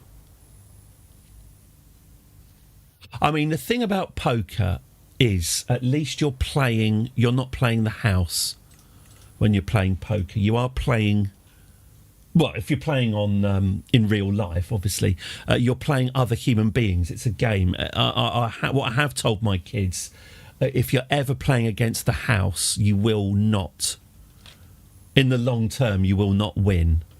And also, never play a machine. Never, ever get into gambling with a computer. So, yeah. But, you know, poker's a good laugh, isn't it? So, Emperor Elfwig gained 25 opinion of me. I am swaying him. Oh, so I'm swaying him and romancing the Pope. So I'm swaying an emperor and romancing a pontiff. Sweet Lord Victor, I sigh as I kneel before him. No pardon. My only desire is to bring you honour and happiness. Pray tell me, how can I prove my love for you? Pope Victor gives me a long look. Lord Diego's necklace is lovely. Who the hell's Pope Diego? Wait a minute, something funny's going on here. Victor II's Pope is Pope Diego. What? Pope Diego, oh right, Pope Diego of the papacy is the Bishop of Sutri. What? Oh, I think it's gone a bit corrupt. I inherited the bishopric of Sutri from you. Sorry, I inherited the bishopric of Sutri from my Pope Diego. Right, this is a very confusing request. So the Pope would like Pope Diego's necklace. Offer Diego a favour for his necklace. Oh, pardon. A secret truth has reached the light of day. My friend Patriarch Laurent has had an affair with his soulmate. Oh, dear. Who does he look like?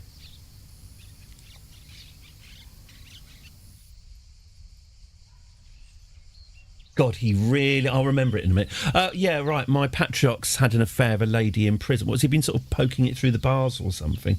Have we nothing more important to tend to? Yes, quite right, quite right. Pope Diego. I mean, he's a wonky pope. I could declare war on Pope Diego. It's exciting. Maybe it's because Pope Victor's ill. Right, OK, well, let's try carrying on romancing the Pope. As of late, all my visits to Victor have been ruined by Euphemios. Who's he? Oh, here he is, Euphemios. He follows him everywhere like a lost puppy. A bit Alan Sugar. I fear his persistence will be rewarded. Am I going to poison Euphemios or just pay... I'll pay Euphemios 40 quid to go away. My caravan master court position was vacated by Domislav Cuck. He drank himself to death. OK. Domislav Cuck is no longer my caravan master. Still can't find anything at Duke Uyghurich's court. Please, could you find something? As I say, he didn't give himself syphilis, did he? He didn't self-syphilis.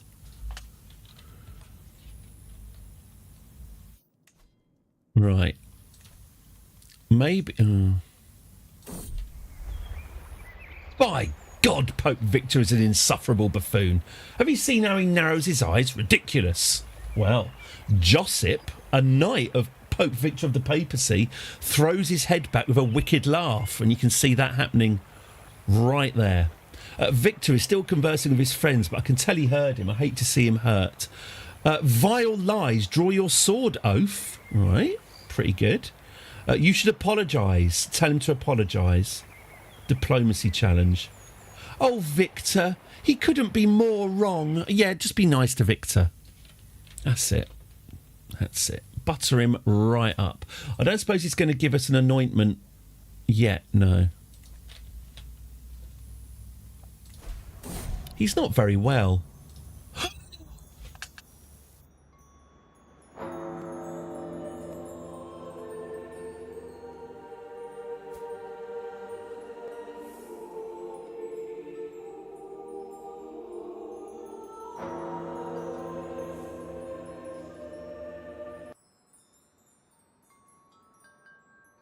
Poor King Sigibald of Croatia. Oh, God, how could you do this to Sigibald? If I had sinned, why did you not punish me instead?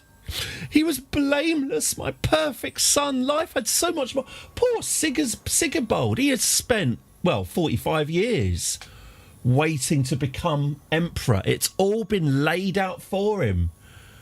His life was just ready to be given to him, and he has drowned. He drowned at the age of 45. Oof. What's happened to Croatia? He did not deserve this. Oh, well, that means we've got a new heir then. Right, what's happened to Croatia then? Who's running Croatia these days? King Zushilo. What's he? Is he... Oh, he's the son of King Sigibald. He's my new player heir. Oh, he looks... What's he like, then? Vengeful, calm and chaste. An astute intellectual. He has got a wonky... Oh, he's got a wonky brother. Well, OK, King Zukalo of Croatia, 19, is our new heir. OK, is he married to anyone? No, he's not married to anyone. Hello, Electro Carwing. Very, very good to see you. Hello. I hope all is excellent with you. Who could he get married to then? Is there Merv Griffin Wayne's my niece and court jester. Oh, I see. I get him married to... No. He can do... Let's get him married. Let's get King Zuklo of Croatia. Let's get him married to a woman of substance. Excellent. Oh, actually, these are all incesty. Am I only getting him married to? Oh, maybe I'll leave. I might leave him. You know, are there two holy empires? There are indeed the holy and the unholy. Although he does look like now he really does look like a white adder. Yes, we have the English. Oh no. Yes, sorry, Emperor Elfwig, the Anglo-Saxon Holy Roman Emperor, running it all from Jorvik or something. We got him, and we've got the unholies as well. But at the moment, I'm trying to romance the Pope so he can anoint us. Pointy birds are pointy. And get ourselves a coronation from the Pope, which must count for something, surely. Okay. First in line to inherit, can modify contracts, offer a hostage, can appoint a worthy successor. Yeah, let's do that. Nice. Low control. Oh, a country of nice. Let's send you there. Good. West Francia is still standing. King Carloman, the devil. Ill intent shrouds his actions like a cloak, and all the land think of his deeds with the worst possible intent. Mind you, he's 40, dynastic kingslayer. He's an excommunicated, contrite kingslayer. Yeah, he might not be around for that much longer. In fact, would we... Bringing it under tribute. That looks like a pain in the arse.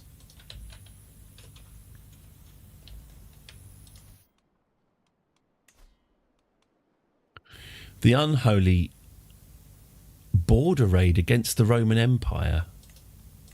Ooh, that sounds quite cool. So the Holy Romans are looking quite powerful, but if he were to die, maybe that'll... Oh, King Zucolo's coronation. Okay, I guess we can go to that. Yeah, I'll hire some mercenary guards. I should go to my son's coronation, really, shouldn't I? It's probably going to help him. Oh, I'm sorry, I thought it was America.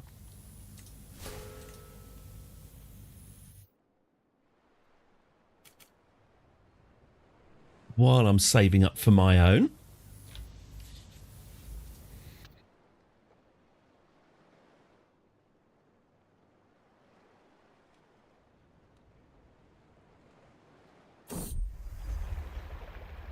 Every time I close my... Oh, here we go. It's the old 66% chance. Here we go.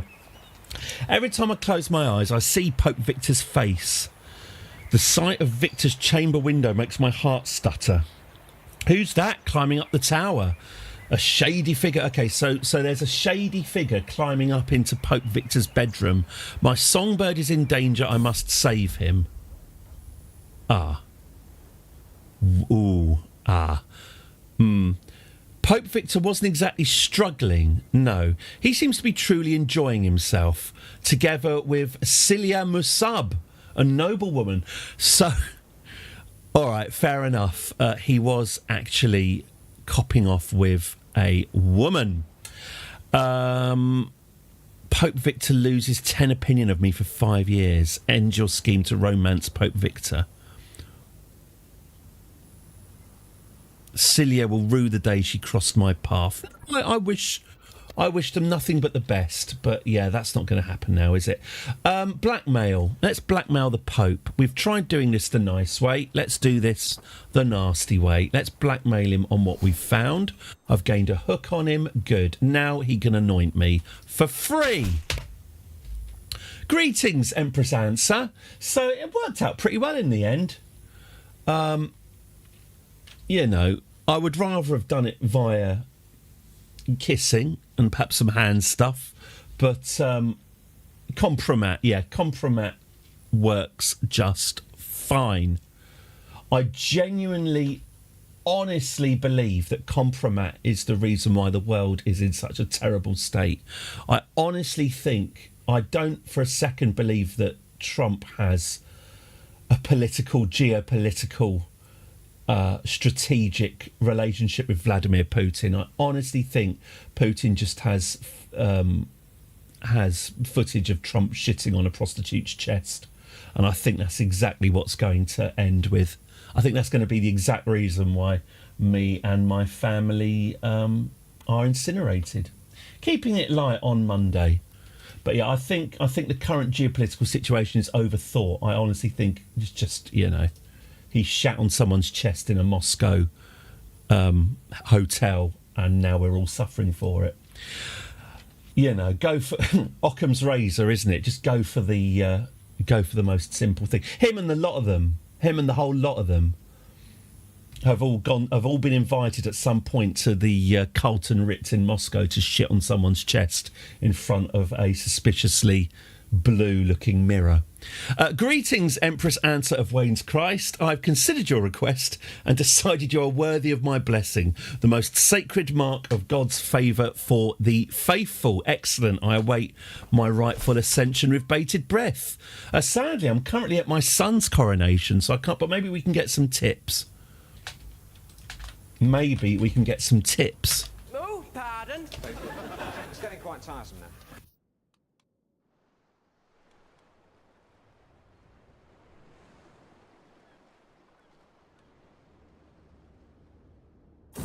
Yes.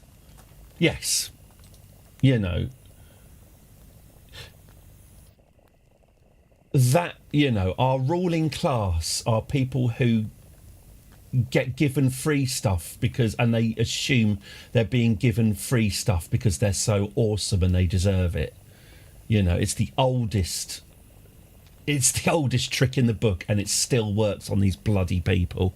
These people aren't questioning why they're getting invited out to stay on an exclusive beach with, foreign politicians for 2 weeks, just because they're just a pretty cool person. Who wouldn't want to hang out with the Undersecretary for Business Development? Long after the night has settled, I find myself laughing, telling stories, and drinking with my personal physician Filippo and the lads. I'm going to impress these lads with a story of my own. Right, let's have a look at this coronation, and we've got to make sure that our one's better. I've finally arrived for the coronation. Love or hate the king, my grandson, none can deny the feelings of importance. Okay. Who else is here? Is there anyone else here that I can seize advantages? Yeah, let's keep a watchful eye for Kill Jester, a familiar voice says. I turn around to find my grandson, King Zucolo, calling my attention. Sir! Oh, I didn't know he'd sounded like that. Sir, he greets me, folding his hands. It's a distinct pleasure to find another Wayne's on such occasions. It feels as though it's John Major, ladies and gentlemen. It feels as though oh, Norma. Oh, more peas, please, Norma. It feels as though a lifetime has passed since our last meeting. Wayne's will prevail. Lovely peas, Norma. Oh. At the cutting edge of satire here. As the light of day wanes, I see Queen Valeria looking in my direction. The doom of Valeria. Fine day it has been, would you not say, Answer? We must certainly thank God for these blessings. Yeah. A coronation is no place to have conversations like this. Have some fucking dignity. Okay, all the guests seem distracted by the jugglers' performances. King Zucolo seems able to enjoy a moment alone. Yeah. I need to talk to him immediately. I am here for him, after all. What am I after? I'm after some prestige from my grandson. Humiliating, but okay. What am I going to pray for? I'm going to pray for good health. I would like Empress Answer to be alive for as long as possible, and they will call us fortunate for having been here. What's this? A queen that I'm not acquainted with. Who's this? Queen Valeria of Croatia. This is Queen Valeria. Oh, he did get married then. Oh, good. I believe you two would find... What is she? Okay. What's her story? Oh, she's from the unholy Romans. Interesting choice. She seems very polite. Oh, I can have sex with her. What? Hang on, what? What? I believe you two would find much common ground. So my grandson is introducing me to his wife, and I can now take her into the gardens and have sex with her. I lay with Queen Valeria. I mean, this is an escalation. Do it. Well, obviously I'm going to do it. I'm going to have sex with my grandson's wife because I'm the Empress and I can do what I like. To cheers and exultation, King Zucchilo's procession parts the crowd. Atop their parents' shoulders, children grin. Right, grinning children, that's the level of magnificence. Well, you know, it's been an interesting corridor. Got my tops and fingers. Wasn't expecting that. The priests stare at the king in awe. His vassals stalk forward darkly. Okay. God chooses King Zucchio.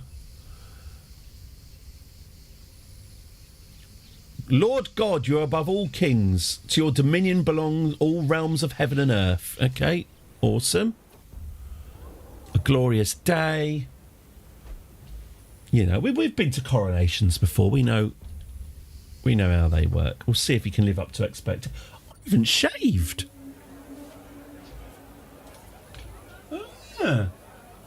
Sorry about that. I forgot it was a thing.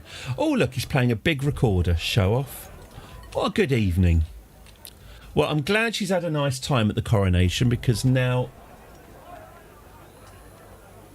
What's this? There's not enough food? Queen Valeria of Croatia is caught in the melee. The magnificence of the coronation is reduced. And I've become a beast fighting for food. It's been quite an eventful party, really. Mayor Viola's just told me some filth. What's the filth, Mayor Viola? In a hushed voice, my acquaintance, Duchess Valeria of Slavonia, reveals a secret that's been burdening her. All right. What is her secret? Oh, she's in love with someone. Okay.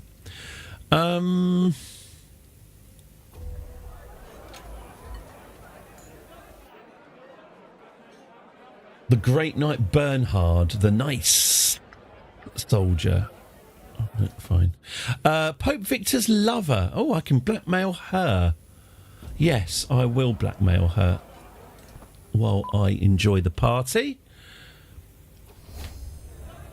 The reign of King Zuccolo has begun. Well, congratulations, King Zuccolo. We will learn more about you as the game progresses. Meanwhile, we've blackmailed the Pope's lover and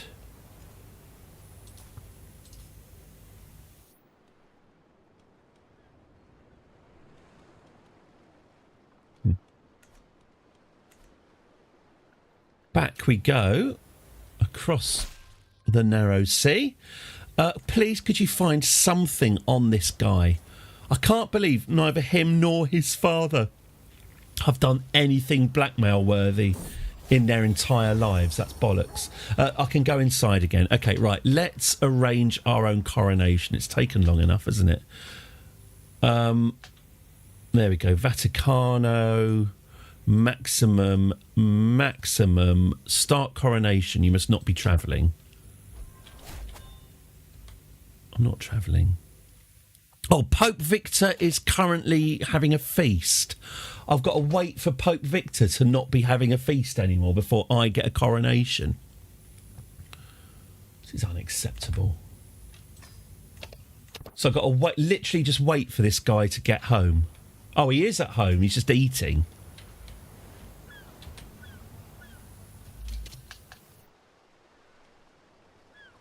This is vaguely humiliating. Oh, I've made friends with a guy called Petrus Perktarted. Great. Okay, so she's now obese. She's 70 and she's obese because the party lifestyle is catching up with her. You should lose weight. We need you alive. Or, I mean, I'd like you to... Ideally, I'd like you to be crowned before you die. Have you heard the one about the Empress and the Sorcerer, Your Majesty? It goes like this, my jester Merv Griffin muses happily. She's going to Merv Griffin, my jester Merv Griffin, is going to tell me a joke that is so funny there's a 1% chance I'm going to die when I hear it. Go.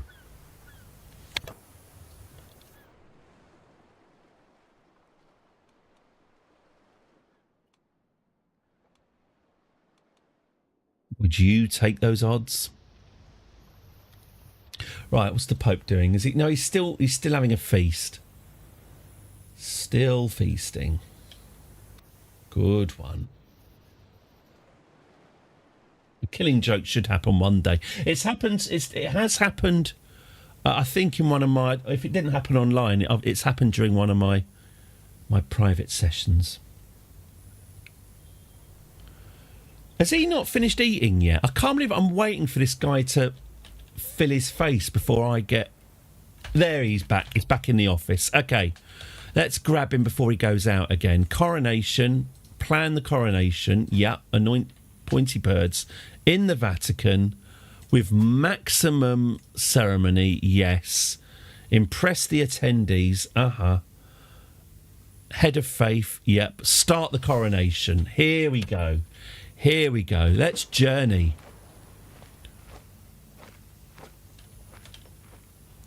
Now, what's going on with the succession here? It is King Zuklo of Croatia, and he will become the Emperor of Italy. Okay. Oh, the Queen of the Dalmatians has drowned in a storm at sea, and they're no longer our tributary. Oh, all right. Well, maybe they'll just need an out-and-out conquest then. I take it I can't start a war with them while I'm travelling. No.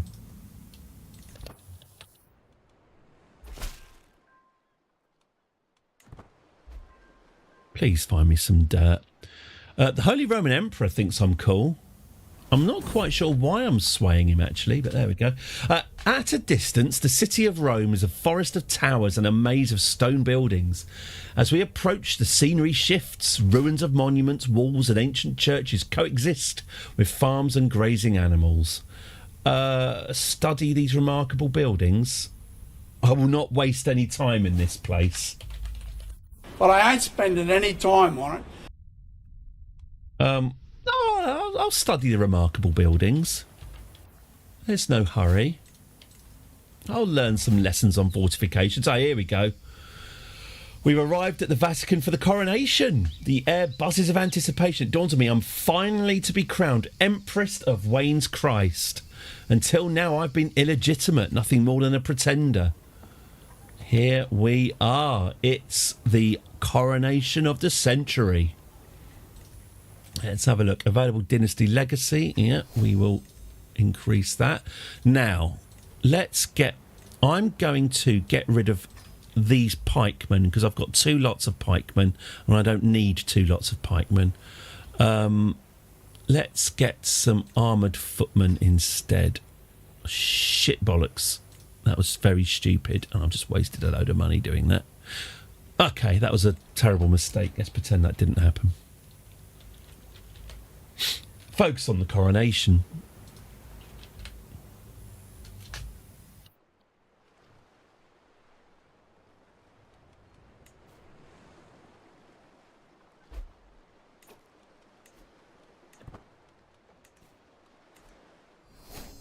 You are no longer obese. That's the Slim Fast plan. The County of Ragusa has given rise to the populist faction. Oh no. I will be dead within a year. I can feel it in my very bones. Death will come for me soon. Like an old friend, he is patiently waiting to receive me. So you could argue that this coronation is a colossal waste of time and money. But it's important to her. It's important to the old lady. I will be dead within a year. We'll try and live long enough to get crowned, at least. Guests have come. Oh, that's going well. The crowd swells with faces. Welcome, one and all. I hope I don't drop dead halfway through. This really is a race against time now. The flames on the fireplace dance in what looks like a round dance. Yes. The door to my chambers opens abruptly and I hear a familiar voice calling my name. Empress Answer, my Marshal Estavo, starts. I know that the day is near when you will look at your reflection on the cold metal and wonder if you're doing the right thing. I will stand by your side. I have commissioned this for you. What is it? The Galician brooch. Ooh, a beautiful brooch of masterful craftsmanship. Oh, my grandson will enjoy holding that. Patrick Lawrence is offering his unyielding loyalty and support. I will not listen to sycophants. What's the point of being a ruler if you're not going to listen to your sycophants? That's what they're there for. Okay, that's a lovely brooch. Convince the Serene Doge to give tribute. Well, yeah. Oh, okay. The Serene Doge is not going to give me tribute. Okay, fine. I need to pray. I entrust myself to Jesus, a prayer for good health. Probably not much point, considering I'm definitely going to die. So let's... do not forsake Wayne's Christ. Let's just make this as magnificent a coronation as we can. Have my servants release flocks of captive birds in the air. No, because I'm thinking of the 1988 Seoul Olympics, where a number of pigeons were incinerated on live television. Good Empress. They put loads of birds in the cauldron. The idea was that when they set fire to the cauldron, the birds would fly out of the cauldron, but quite a number of them did not. Good Empress. I turn around to find Patriarch Lawrence next to a nervous woman. A nervous jester. You know that I cherish it. It brings me great joy. May I offer you the first and best of my women, Raya, and a well-accomplished court jester. Yeah, fine. Thanks for the gift of a clown. It's an extraordinary pleasure to see my fellow rulers, Pope Victor, King Reinhold, and Serene Doge Gandolfo of Venice. I could not have wished for better witnesses of my coronation. She's got a good point. By the way, I think we will go to the Dream Factory in about 3/4 of an hour. I'm feeling up for a bit of Deal or No Deal. So about 1 o'clock, we will be watching Deal or No Deal with Noel Edmonds. If you're watching on YouTube, by the way, come and watch us on Twitch, because I have to stop the YouTube stream to do that. So anyway, I'll let you know closer to the time, but I am well up for it, and it might well be Valentine's Day with Georgina, hopefully. Possibly more exciting for me than anyone else, but there we go. I will be better than them. No, welcome them. The Empress must make a ghastly sight. Well, what are you basing that on? She looks all right. She looks okay. What, because she's an albino? Jesus Christ. Pope Victor watches keenly on.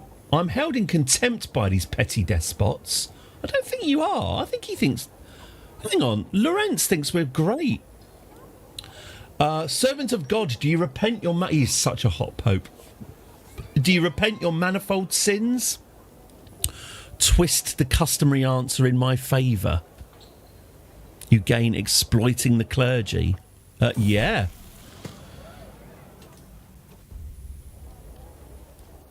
The vassals of Wainscroft come forth to give me allegiance.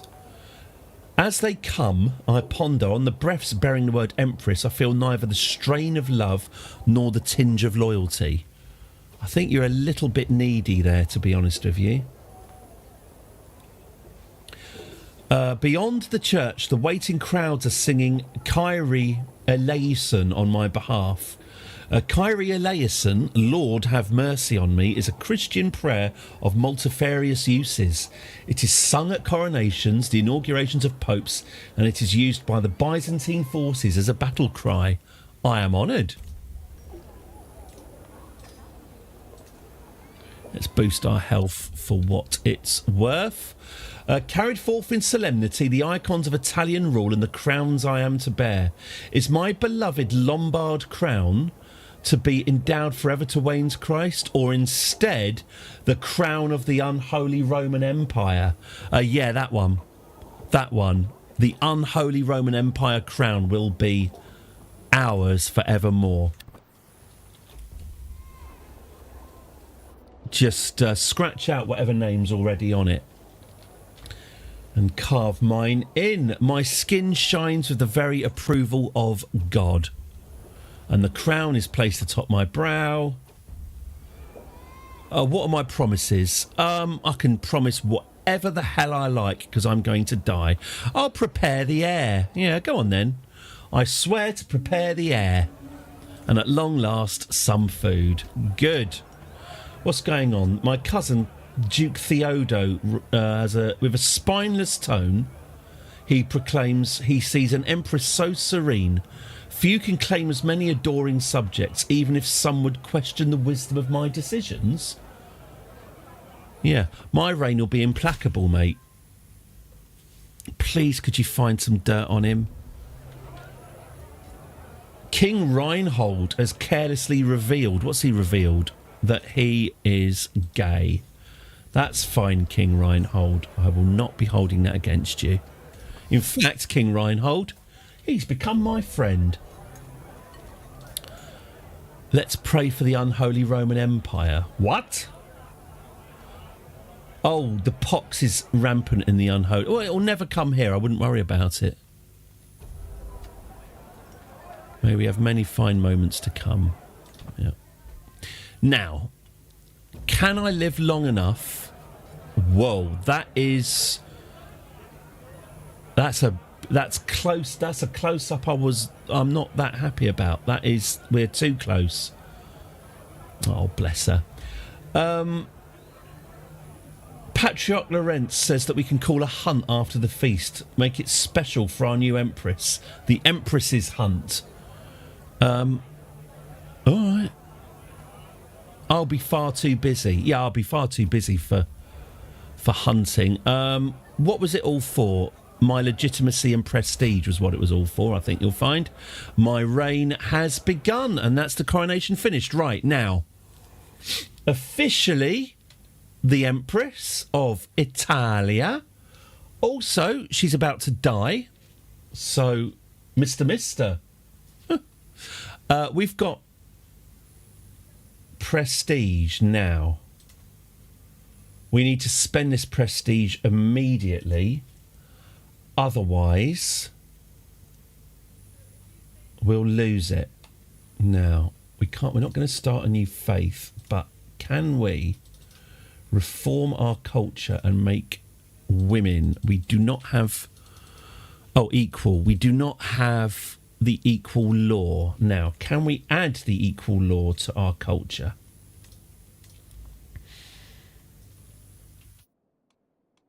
Equal inheritance. Yep, we can. Excellent. Right. In 15 years, that's quite quick. In 15 years, we'll have equal inheritance. And that is the legacy of Empress Ansa. That is one of her last acts, and that should be a nice little legacy for the future. Equal inheritance between male and female children.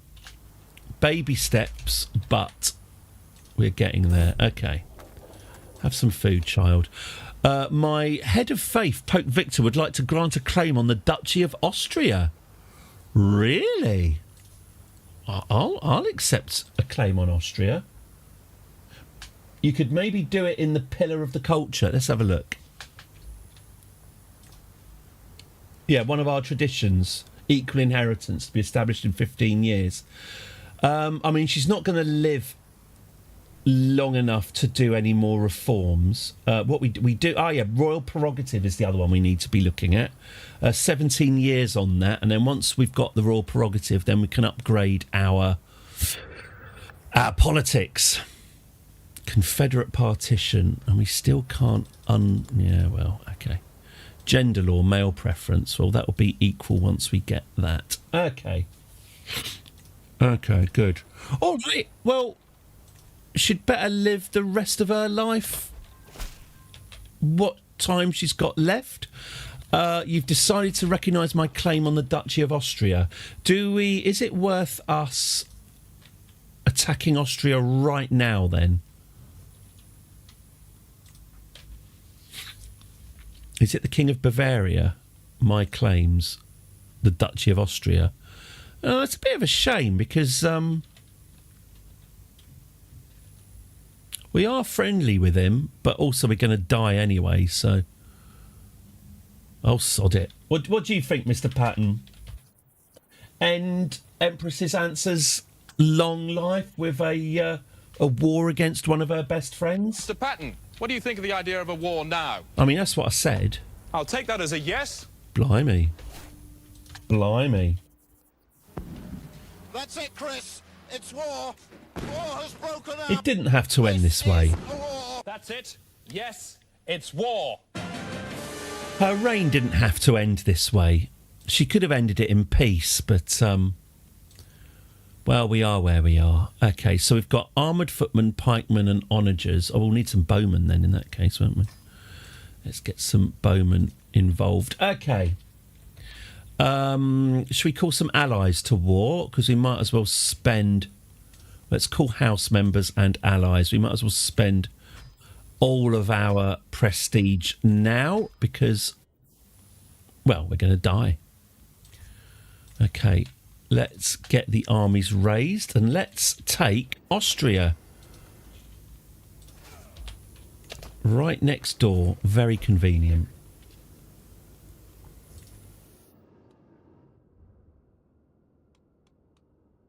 If Bavaria didn't want war, they should have been more friendly with the Pope. Yes, thank you very much, Creeper Blue 004. This is very much the consequences of their actions, not mine. My dear grandmother, of course I'll join you in this war. Of course I will. Yeah, maybe they should have tried to climb up the Pope's tower and bang him. Or maybe they should have, if they'd done that, maybe they could have got some blackmail. Of course I'll join you. Of course. Good.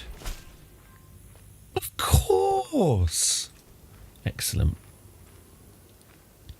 Right, let's pop next door and pick up Austria before the Empress kicks the bucket. Maybe she could lead the charge. Thank God she can go inside again. Oh no, she's... Hang on. Is she travelling? No, lead the charge, Empress. Of a dying, frail old woman journeying in full armour over the Alps. Not an elephant in sight.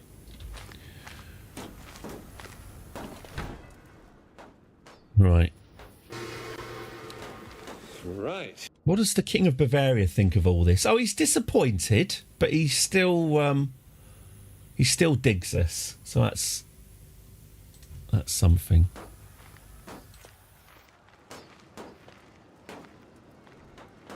Let's see how much he digs us when... Yeah, it's some fresh air for her, isn't it? I mean, I assume she's being carried.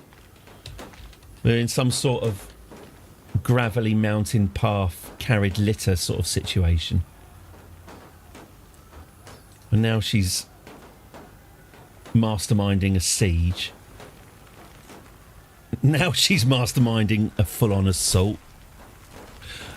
Please find some dirt. 19%, okay. We got some prisoners. Now,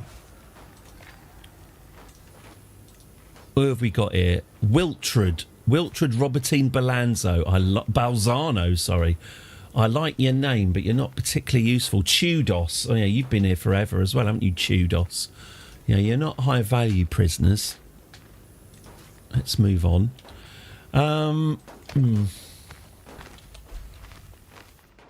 Duchy titles. Where's Austria then? Oh, Austria's up there. Oh, we're in completely the wrong part of the world. Okay, well, we'll just finish off this siege here then.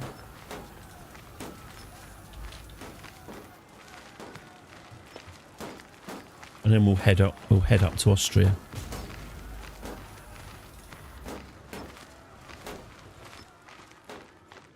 Climb every mountain. The Austro-Italian Empire, absolutely.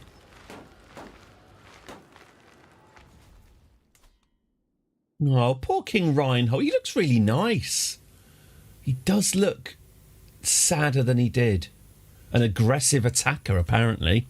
Well, I'm not really seeing it.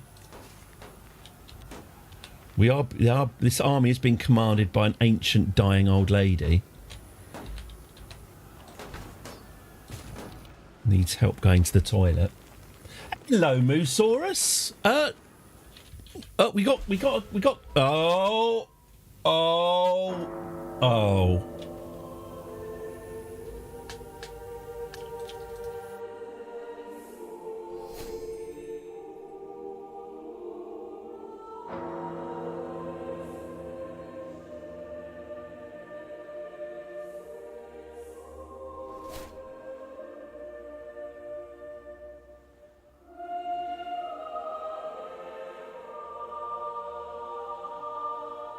You did? Yeah.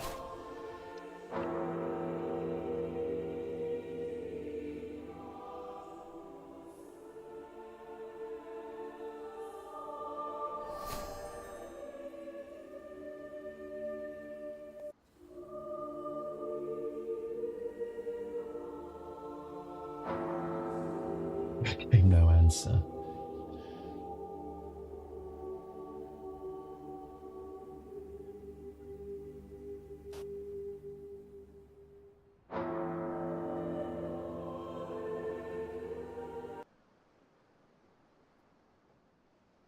Right, deep breath. Firstly, are you okay? Wow. You can be prepared for moments like this, but when they come, it's still a shock. Empress, the crowned Empress Ansa of Italia, has found peace in Christ's embrace at 72 years of age. She died of old age, horribly disfigured. I mean, I probably wouldn't make that the first line of her obituary, but okay. Horribly disfigured. She spent her last years unable to show her face in public. That's not fair or accurate. I don't think she gave a toss about her face, to be honest with you.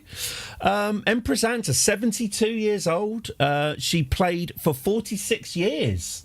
46 years we were Ansa, which isn't bad, considering that when she came to the throne, I honestly thought it was game over. She died of old age. She was the founder of the House Wayne's Christ, of course, as we broke away from the Waynes to put a bit of distance between us and the failed regime of Merv Griffin. She was the cultural head. She was dreaded. She was exalted amongst men. A devoted servant, a strategist, 12 offensive wars and 9 defensive wars. That's a lot of wars. Hosted 2 coronations and attended... Wow, she certainly was swinging from the chandelier.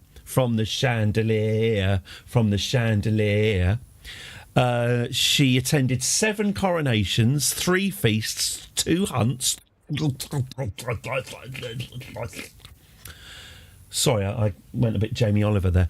She attended 7 coronations, 3 feasts, 2 hunts, 2 grand weddings, and 1 grand tournament. 1, 2, 3, 1, 2, drink, drink. 1, 2, 3, 1, 2, drink, drink. Knock it back. You can view but not affect the game while the succession window is open. Well, there we go. Emperor Zuccolo ascends to the throne. A wise and learned man, progress and innovation is expected under his rule. Emperor Zuccolo, 22, my grandson, currently at... Oh, yes, we're invading Austria, aren't we? Rest in peace, Empress Ansa. Continue as Emperor Zuccolo. With the passing of my grandmother, Empress Ansa, the responsibility to lead the vast empire now falls upon my shoulders. I stand before my vassals, adjust my new crown and fold my hands. Oh, the things I will accomplish. Long live the Emperor. OK, here we go. Here's Emperor Zuccolo. Which leader is this? There's quite a fun... Isn't there a thing here? Isn't there... I'm sure I found... There was quite a fun little... Oh, here we go. Explore the characters that we've played. 1, 2, 3, 4. Yes, so he's leader number 5. Who did we start out as originally? That would be Queen Gulsum the Elbow High, which was not a name that she particularly relished. She started as a wandering adventurer from Kazakhstan. She wandered from Kazakhstan and all she wanted was to meet the Pope. But when she got to Italy, they were able to swindle an entire realm out of this poor guy. She then made him an archbishop and so forth. But did we? No, she is a creation. She was a lustful, ambitious, eccentric dwarf. Also excommunicated. There we go. But yeah, no, she did very well. She did excellently until she ate some poison plants at the age of 62. But yes, she was a firm foundation. We nearly lost it. When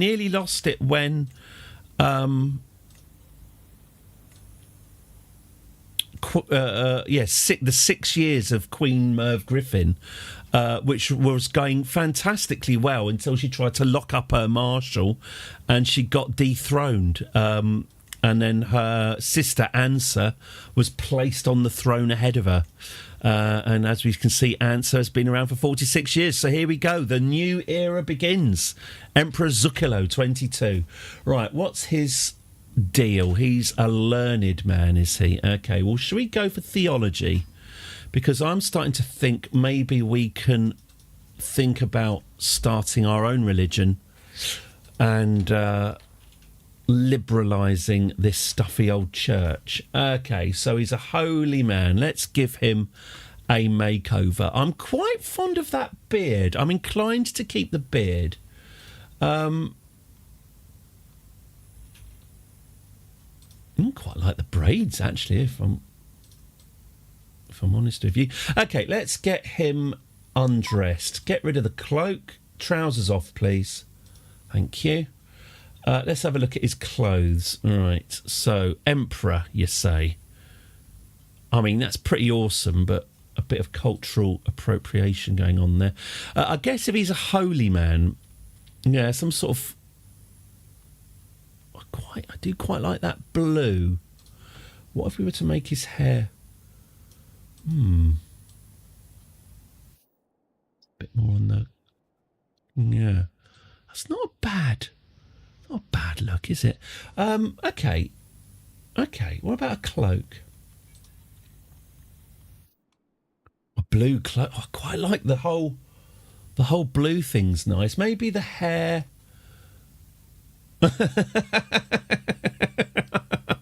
That's quite a strong look. Right, let's have a look at the crown. You're going to need something... No, wrong type of emperor. You're going to need... Oh, actually, he can't have anything at the moment. He doesn't get a crown because he is uncrowned. No crown for you, mister. We'll go with the forked beard because I kind of like it. I'm just going to see which of these hairdos That's quite sexy, isn't it? Which of these hairdos shimmer and sparkle for me?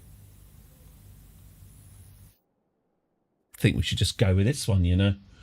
Just go with this. How are we looking? Yeah, he looks pretty imperial, I would say. Should we go for it? Boom. Oh, he's got a face on him, though. He's got a bit of a grumpy face. Anyway, smile. No, he looks... He's not a hot man, is he? It's an expansive hair. It's good hair, isn't it? It's lovely. Right, let's get this overlay updated. Where's my Photoshop? There we go. Let's get me photoshopped.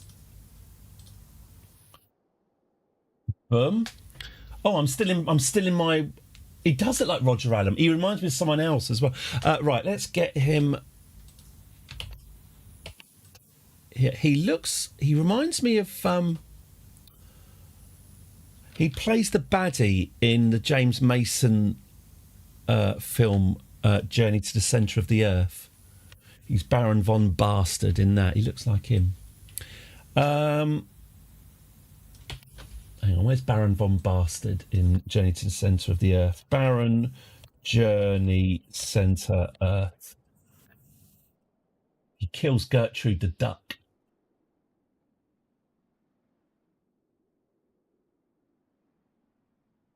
Yeah, there he is.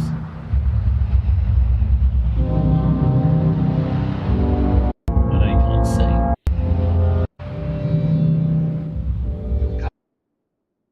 Yeah, I think he looks like...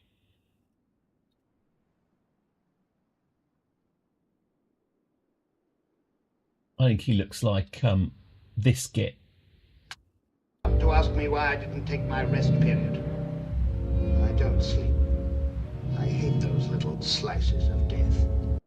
Him, anyway. That's, for some reason, that's who he's reminding me of. Anyway, good. Back we go. If this doesn't get my YouTube video demonetised, I don't know what will. Okay, let's go here. Bang, bang, bang. Boom. Okay. I think you'll find he is an emperor. Emperor. That's right, isn't it? Oh God, what's his name again?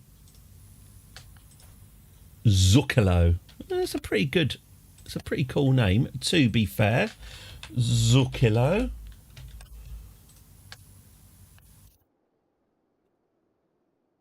Makes me hungry for some reason. Maybe I'm thinking of zucchini.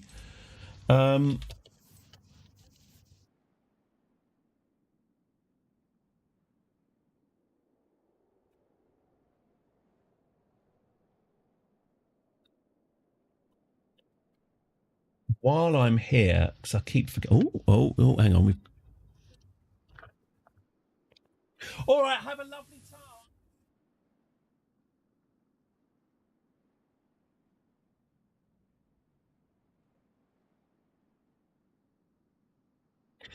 Right, let me just get rid of his grandmother, who I think is lurking underneath him.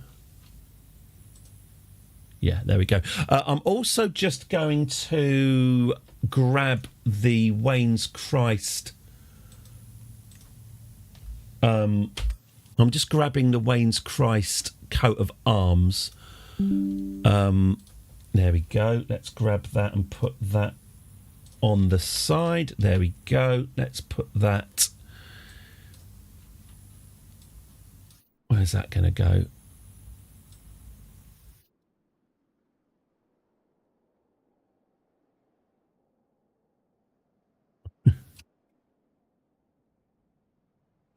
Okay.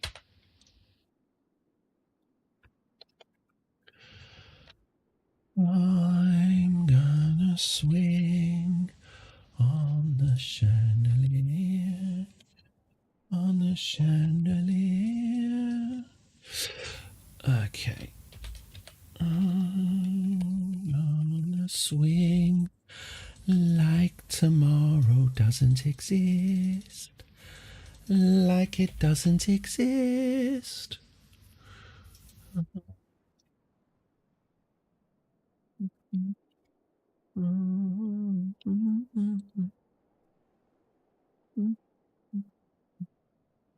Okay. Bad. Lovely. Right, and now we just need to make it... Well, let's make it a blue colour, shall we? Since he appears to be a blue-coloured emperor. Blue. A blue for you, Catherine. Blue.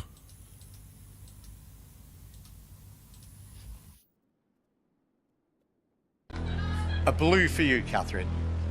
Blue. Sorry. Catherine, I'm really sorry. I'm really sorry.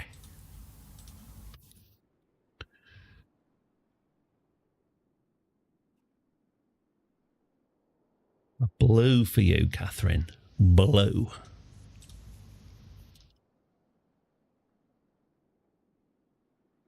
Okay. It's now blue. Let's save this. This seems to take me quite a long time. Sorry about this. There we go. There we go. That's us overlaid up. Let's get myself out of mourning. You can't stay in mourning forever. Lovely stuff. Good. Back in the game. Oh, we've not got too long until Deal or No Deal. It's exciting, isn't it? Right. Oh, hang on. Oh, bollocks. There's one last thing, isn't there? He started in 975 AD. I'll just quickly change that. 975. File, save, and done. Good. I'm really sorry. Okay. First things first. What's going on with... Oh, look at this now. Croatia has been absorbed into the wider Wayne's Christ Empire. That is great news. I like that. Okay. We're above our domain limit. And we've got Zagreb. So if I give away Zagreb to one of my kids, I guess. Oh, sod it. I'll give it to my baby brother. There you go. Okay, that's Zagreb gone. Empty council position. Okay, well, we've got Duke Wigrich II here, stinking up the place with his contract. Let's get King. Ah, yes. Now, the kingdoms that were owned by Empress Ansa have now been given away to her children. Luckily, because we're an emperor, we still outrank them, but we have lost those kingdoms. It's not ideal, but it's better than the alternative. King Legally Legume of Italy wants to be my steward. Why not? Duke Estavo wants to be my marshal. Although, actually, arguably, he'd have been a better steward. Okay, never mind. And spy master. Duke Dragon can be my spy master. Great. Now, Dragon, I've got a job for you. Your predecessors have failed to find anything. I need you to go to Paula. I need dirt on this guy. I need this guy gone. You know, if you can stitch him up, that'd be great. Okay, so let's sort out our admin. I can call my ally. Ooh, why not?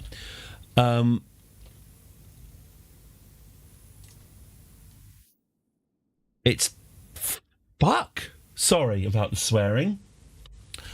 What have you done, Zuccalo? Zuccalo made a promise at his coronation to ensure peace.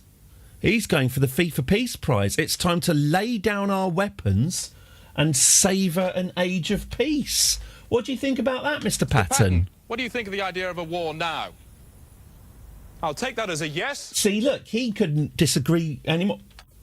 Bog off. What do you think about savouring an age of peace? He's not happy about it either. Oh, great. Well, thanks for tying me into that. It's not going to happen. Peace. Okay, restore accolades. Powerful vassals expect council positions. Yeah, well, there just aren't enough council positions to go around, I'm afraid. Not with this guy hogging the seat. I can negotiate alliances with the Prince of Croatia, with King Papal Schism of Romania. Good. Prince Colin Pound, Prince Dental Dam, Prince Luitbold. Yep. I can pardon my vassal Count Arabert. Why? What's he done? He's a witch with his witch's spells. I'll forgive that. That's nothing. We've not held a coronation, which I think we probably should, because then at least we can replace the promise that we made.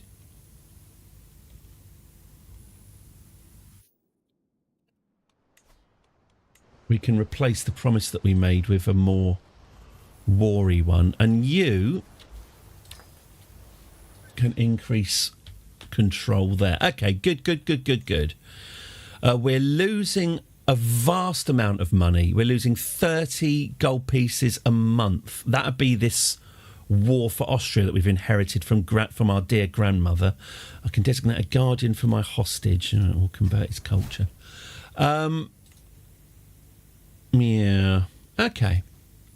So ideally we need a funeral, then a coronation, but first things first, we should win this war. All right, let's get a command. Oh, in fact, let me command this army. Yeah. Duga died from old age. Oh, that's sad. She only just outlived her empress. Whoa, Papal Schism's got a good look going on there. Strong look.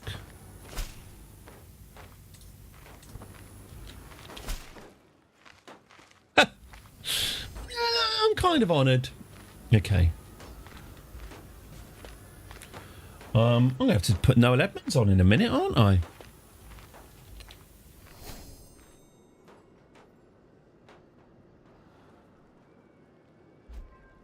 But you've asked me to do it, so I'll do it.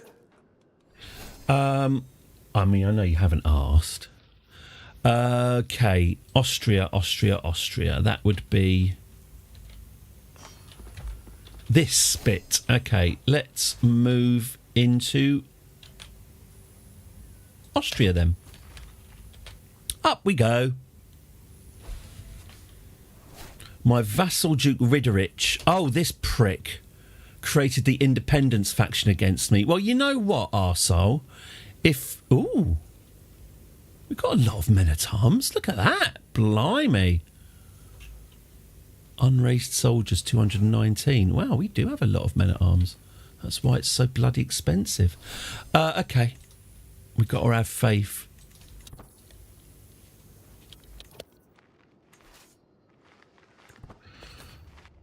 Wouldn't it be nice if I could touch your body? I know not everybody has a body like you. That's be a song dedicated to Bog-Off.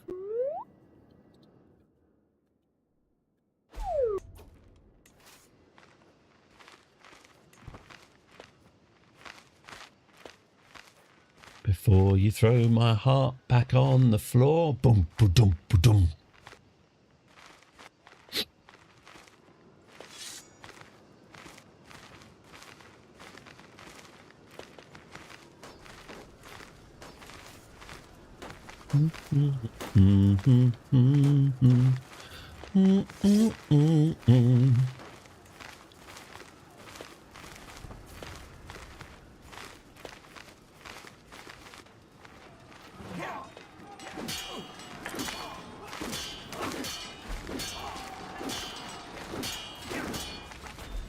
Well, so much for those reinforcements. Oh, brilliant! He's dead. How did he die then? Fantastic. I've been wanting him to die for... It's only a shame that Ansa didn't live long enough to see him dead. Duke Berenger, right. How did your... Is it your dad? How did your dad die? Oh, he was slain in battle. Oh, brilliant. That was my fault. I got him killed. Excellent work. Good, good, good. Well, presumably this guy, he looks like Matthew Corbett, presumably his contract, yes, he's got guaranteed council rights in his contract as well. Okay. Nonetheless, he's a drunkard. Well, hopefully we can get some dirt from this guy. God, everyone looks the same. Anyway, good, fine. New Chancellor. Well, okay, I mean, I know who's going to be the new Chancellor. It's going to be... Oh. Hang on, have I done something really stupid? No, they just look identical. Oh, I see, okay. Right, yeah, I can see why I've got confused there. They are two very, very similar looking men. Okay, good, right, fine. So, Duke Dragon, you're all right. We like you. You can be my spy master. My Chancellor... Well, let's put Prince Dental Dam in as the Chancellor, but he's unlikely to last that long. I think he's going to get pushed out by the Istrian. But we'll work on that. So hopefully this guy is a debauched monster and we can blackmail him.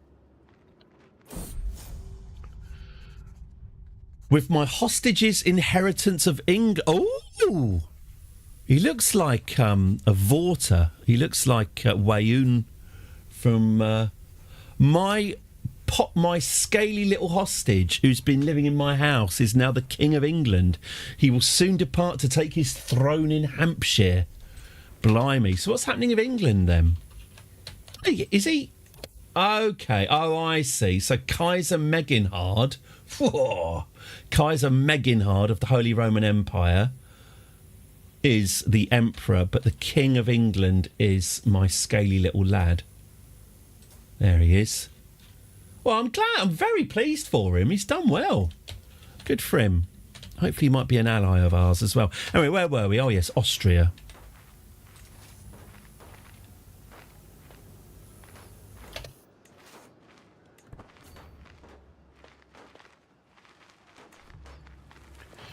I push it down, I push it down. 1, 2, 3, 1, 2, drink, drink.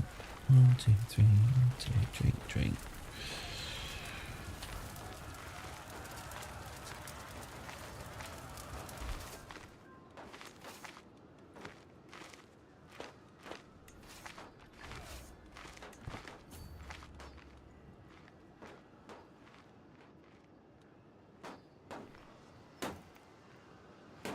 Okay.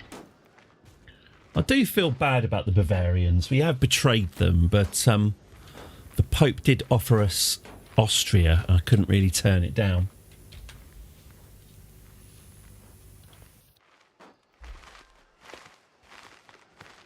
Oh, good. Here we come. Someone should summon the physician to deal with the plague.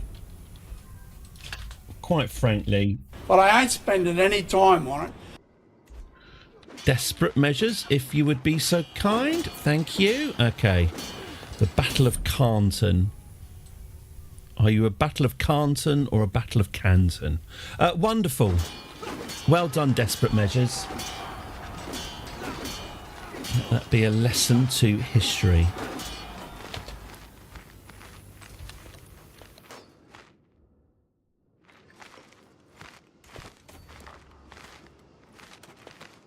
Warning from history.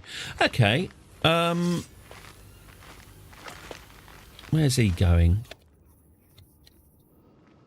Well, wherever he's going, let's continue our invasion of Austria. Not long now until the Dream Factory. How's the Pope doing? Pope's still there. Okay, good. Dangerous faction. Who wants... King Legally Legume of Italy wants the Wayne's Christ Empire, and he's able to send an ultimatum in 7 months, and he's got 2 members, and one of them's this disgruntled guy who's pissed off that he's not on my council. Oh, right. Yeah, this is a serious rebellion, isn't it? Now, King Legally Legume, how do we get you on side then? I could give you... What's he up to? Oh, he's defending against Duke Joffrey the Frog of Lombardy. Oh, right. Oh, he's got his own bloody problems then. Oh, I'll leave him alone. I'll tell you what, I'll sway him out of duty. But it looks like he might be getting dethroned anyway, so sod him.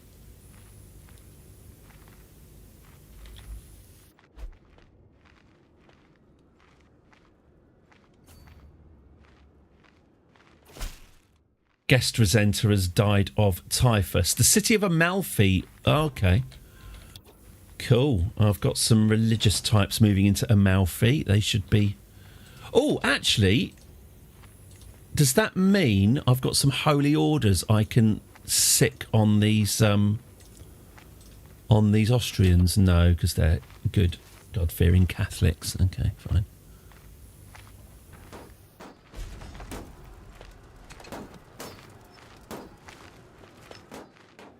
So yeah, these uprisings are a bit of a worry.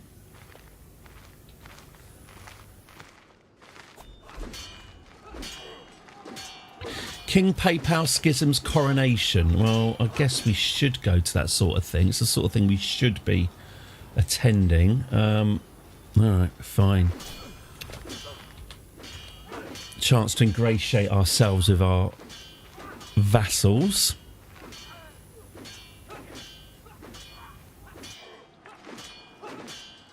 While we hammer away at the Austrians. Good one. You don't believe you're going to find anything in Duke Berenger of Istria's court? I would not be so certain. Please, please find me something. We are in horrible financial trouble at the moment.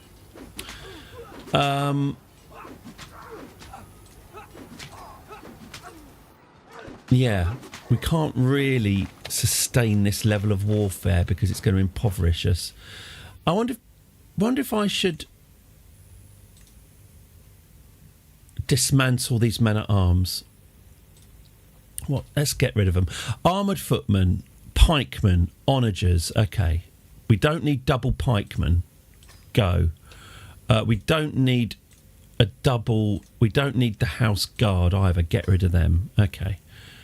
Armoured footmen, pikemen, onagers, bowmen and onagers. We don't need double onagers. Get rid of them. Okay, I'm not sure that's actually made a big difference to our budget, but, well, it helps. Okay. Oh, yes. This is my brother's coronation. Very nice. Okay, so we are going to continue to invade Austria, and we need to do this sooner rather than later because our finances are awful. Legally Legume likes me a bit more, which is something, considering that he is currently... Oh, he, in fact, in 3 months' time... Bollocks. In 3 months' time, he's going to... I don't have any blackmail on this guy, do I? No. In 3 months' time, we're going to have a rebellion, and I'm still at war with Austria. I don't want to wipe peace with Austria, but I will if I have to. Annoying. Maybe Ansa starting a war just before she died was a really bad idea after all. Right, let's try and split ourselves as much as possible.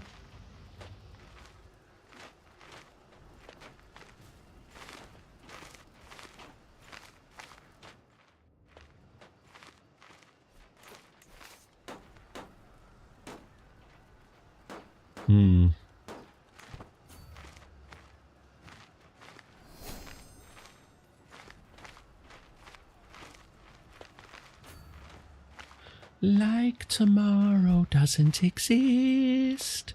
Like it doesn't exist.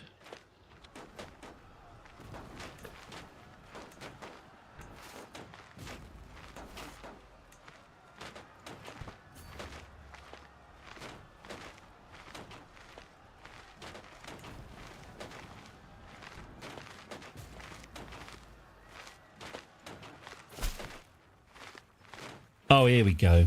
Claimant demand. The right to rule reigns Christ belongs to me by divine right. Well, I guess we can stop trying to sway this guy then. That was a waste of time. The right to rule Wayne's Christ belongs to me by divine right, does it now? And I finally have the means to make it so. All right, Picard. Accept this fact peacefully or I will make you do so by force. So I can either give in to his demands and he gets my entire empire and I become nothing, or I can tell him to ruddy well F off. Okay. To my liege, your wicked deeds have gone unpunished for far too long. That changes today, for I've come to deliver holy retribution upon you. God have mercy on you, for I shall grant you none. The war for King Legally Legume's claim on the Empire of Italia. And he has substantial troops to do so. The vile King Legally Legume has declared war on me, and this war requires my full attention. Okay. Yes, it does. We're in trouble, and he's marching on. Oh, my God. So am I going to have to cut short this war with Austria? I've got a horrible feeling the answer is yes.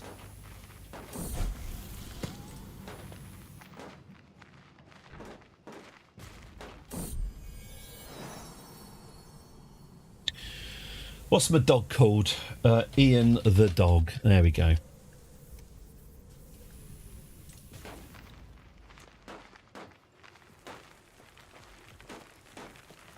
Yeah.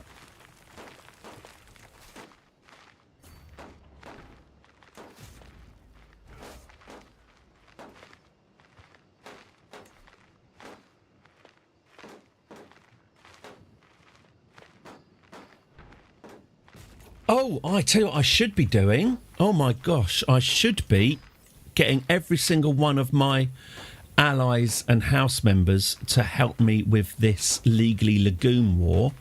Although that said, I don't appear to have... I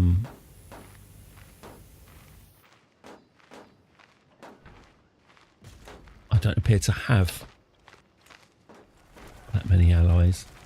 Right, let's take this Austrian city. If this doesn't give us basically an indomitable war score, we're going to have to just call this war off. Shame, but priorities.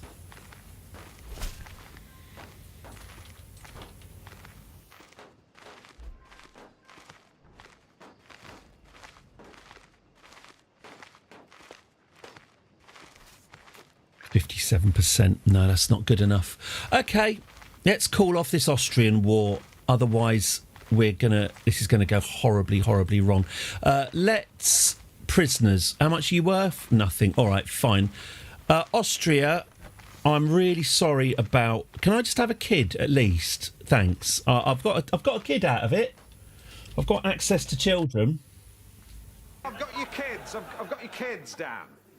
But yeah, we'll have a white piece. Sorry about that. Sorry for the inconvenience. Okay. Look after Mr. Bond. See that some harm comes to him. We need to defend our realm.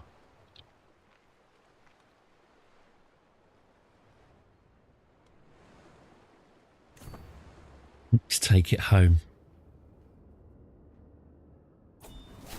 May you live in harmony and contentment. Well, you're a lot more gracious than I would have been in your position. Fair play. Good one. We have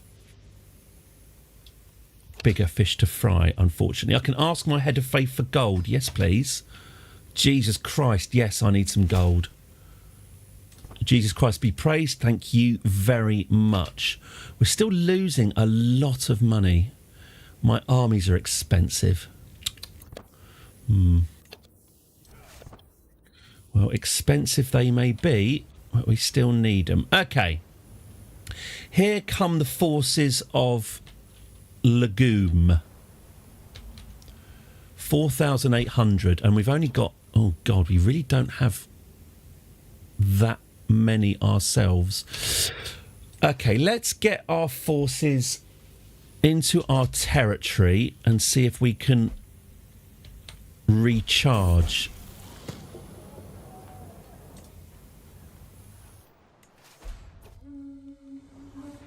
Oh, hang on. Am I still at this bloody coronation? I thought I'd left the coronation because of the war. Okay. Let the world know we're here. Yeah. No. Do not besiege Bavaria. But how are we even... Oh, no, we're not besieging Bavaria. Okay, we are still just... I'm just skipping through the coronation bump because King PayPal schism. I'd be more interested in talking to you. I'm a friend. No. I'll make friends with King PayPal schism. We probably need his support. Okay. All right. You know what? Forget it. Forget trying to find dirt on that guy. The Istrians live like bloody nuns, apparently. 3 generations of no vices.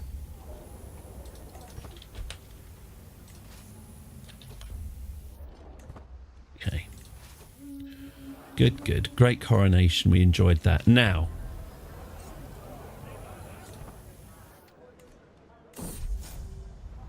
Okay, I've got Princess Elizabeth of Bavaria in my clutches. That should hopefully... yeah, we'll stick the blindfold on. I can't have her looking in my boxes. Okay, so here comes my army. Oh, I've got a weak hook on King PayPal schism. Now that's interesting.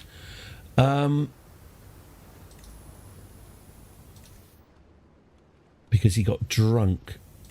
Well, that might be useful in the future, having a hook on him. Meanwhile, I'm more worried about the state of this rebellion. Maybe it's worth...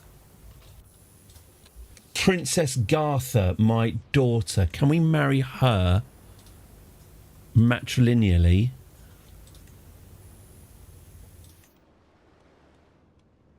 For a nice alliance. She could marry a Russian. She could marry the son of the King of Russia and we would get 2,000 troops out of it. That's a yes. Sorry, Gartha. Oh, Pope Victor's lover secret. I listen intently to Pope Victor as he carelessly reveals all manner of things. Distracted by trying to get one last drop from his cup, he is oblivious to how carefully I am paying attention. Once he realises, he starts getting up. I'm only rambling. It's not true. Oh, Pope Victor, what are your rambles? You have a lover. You're in love with Duke Ponce of Corsica. Well, Pope Victor. Can I extract... What can I extract from him, then? Let's blackmail the Pope. That's what a good, honest Catholic would do, isn't it? Oh, great. Atto has stabbed Aldemir in the face. It's not a party unless someone gets stabbed in the face, apparently. Okay, I'll call my ally Russia to come and help. My hostage can be warped by my bodyguard. Okay, and what have we got here? Here's my army. It's looking quite feeble. There's 6,000 of them and 2,000 of us. That's not ideal, is it? Well, I think let's leave this then. This precarious situation. It'll give us something to think about tomorrow, won't it? So, Emperor Zuccolo of the Wayne's Christ Empire. He may have a vast empire, but he's currently suffering an existential threat from his uncle, King Legally Legume of Italy, who is dethroning him, who is currently looking to dethrone him and put himself on the throne. Hello, blimey, hello, Savage Banana.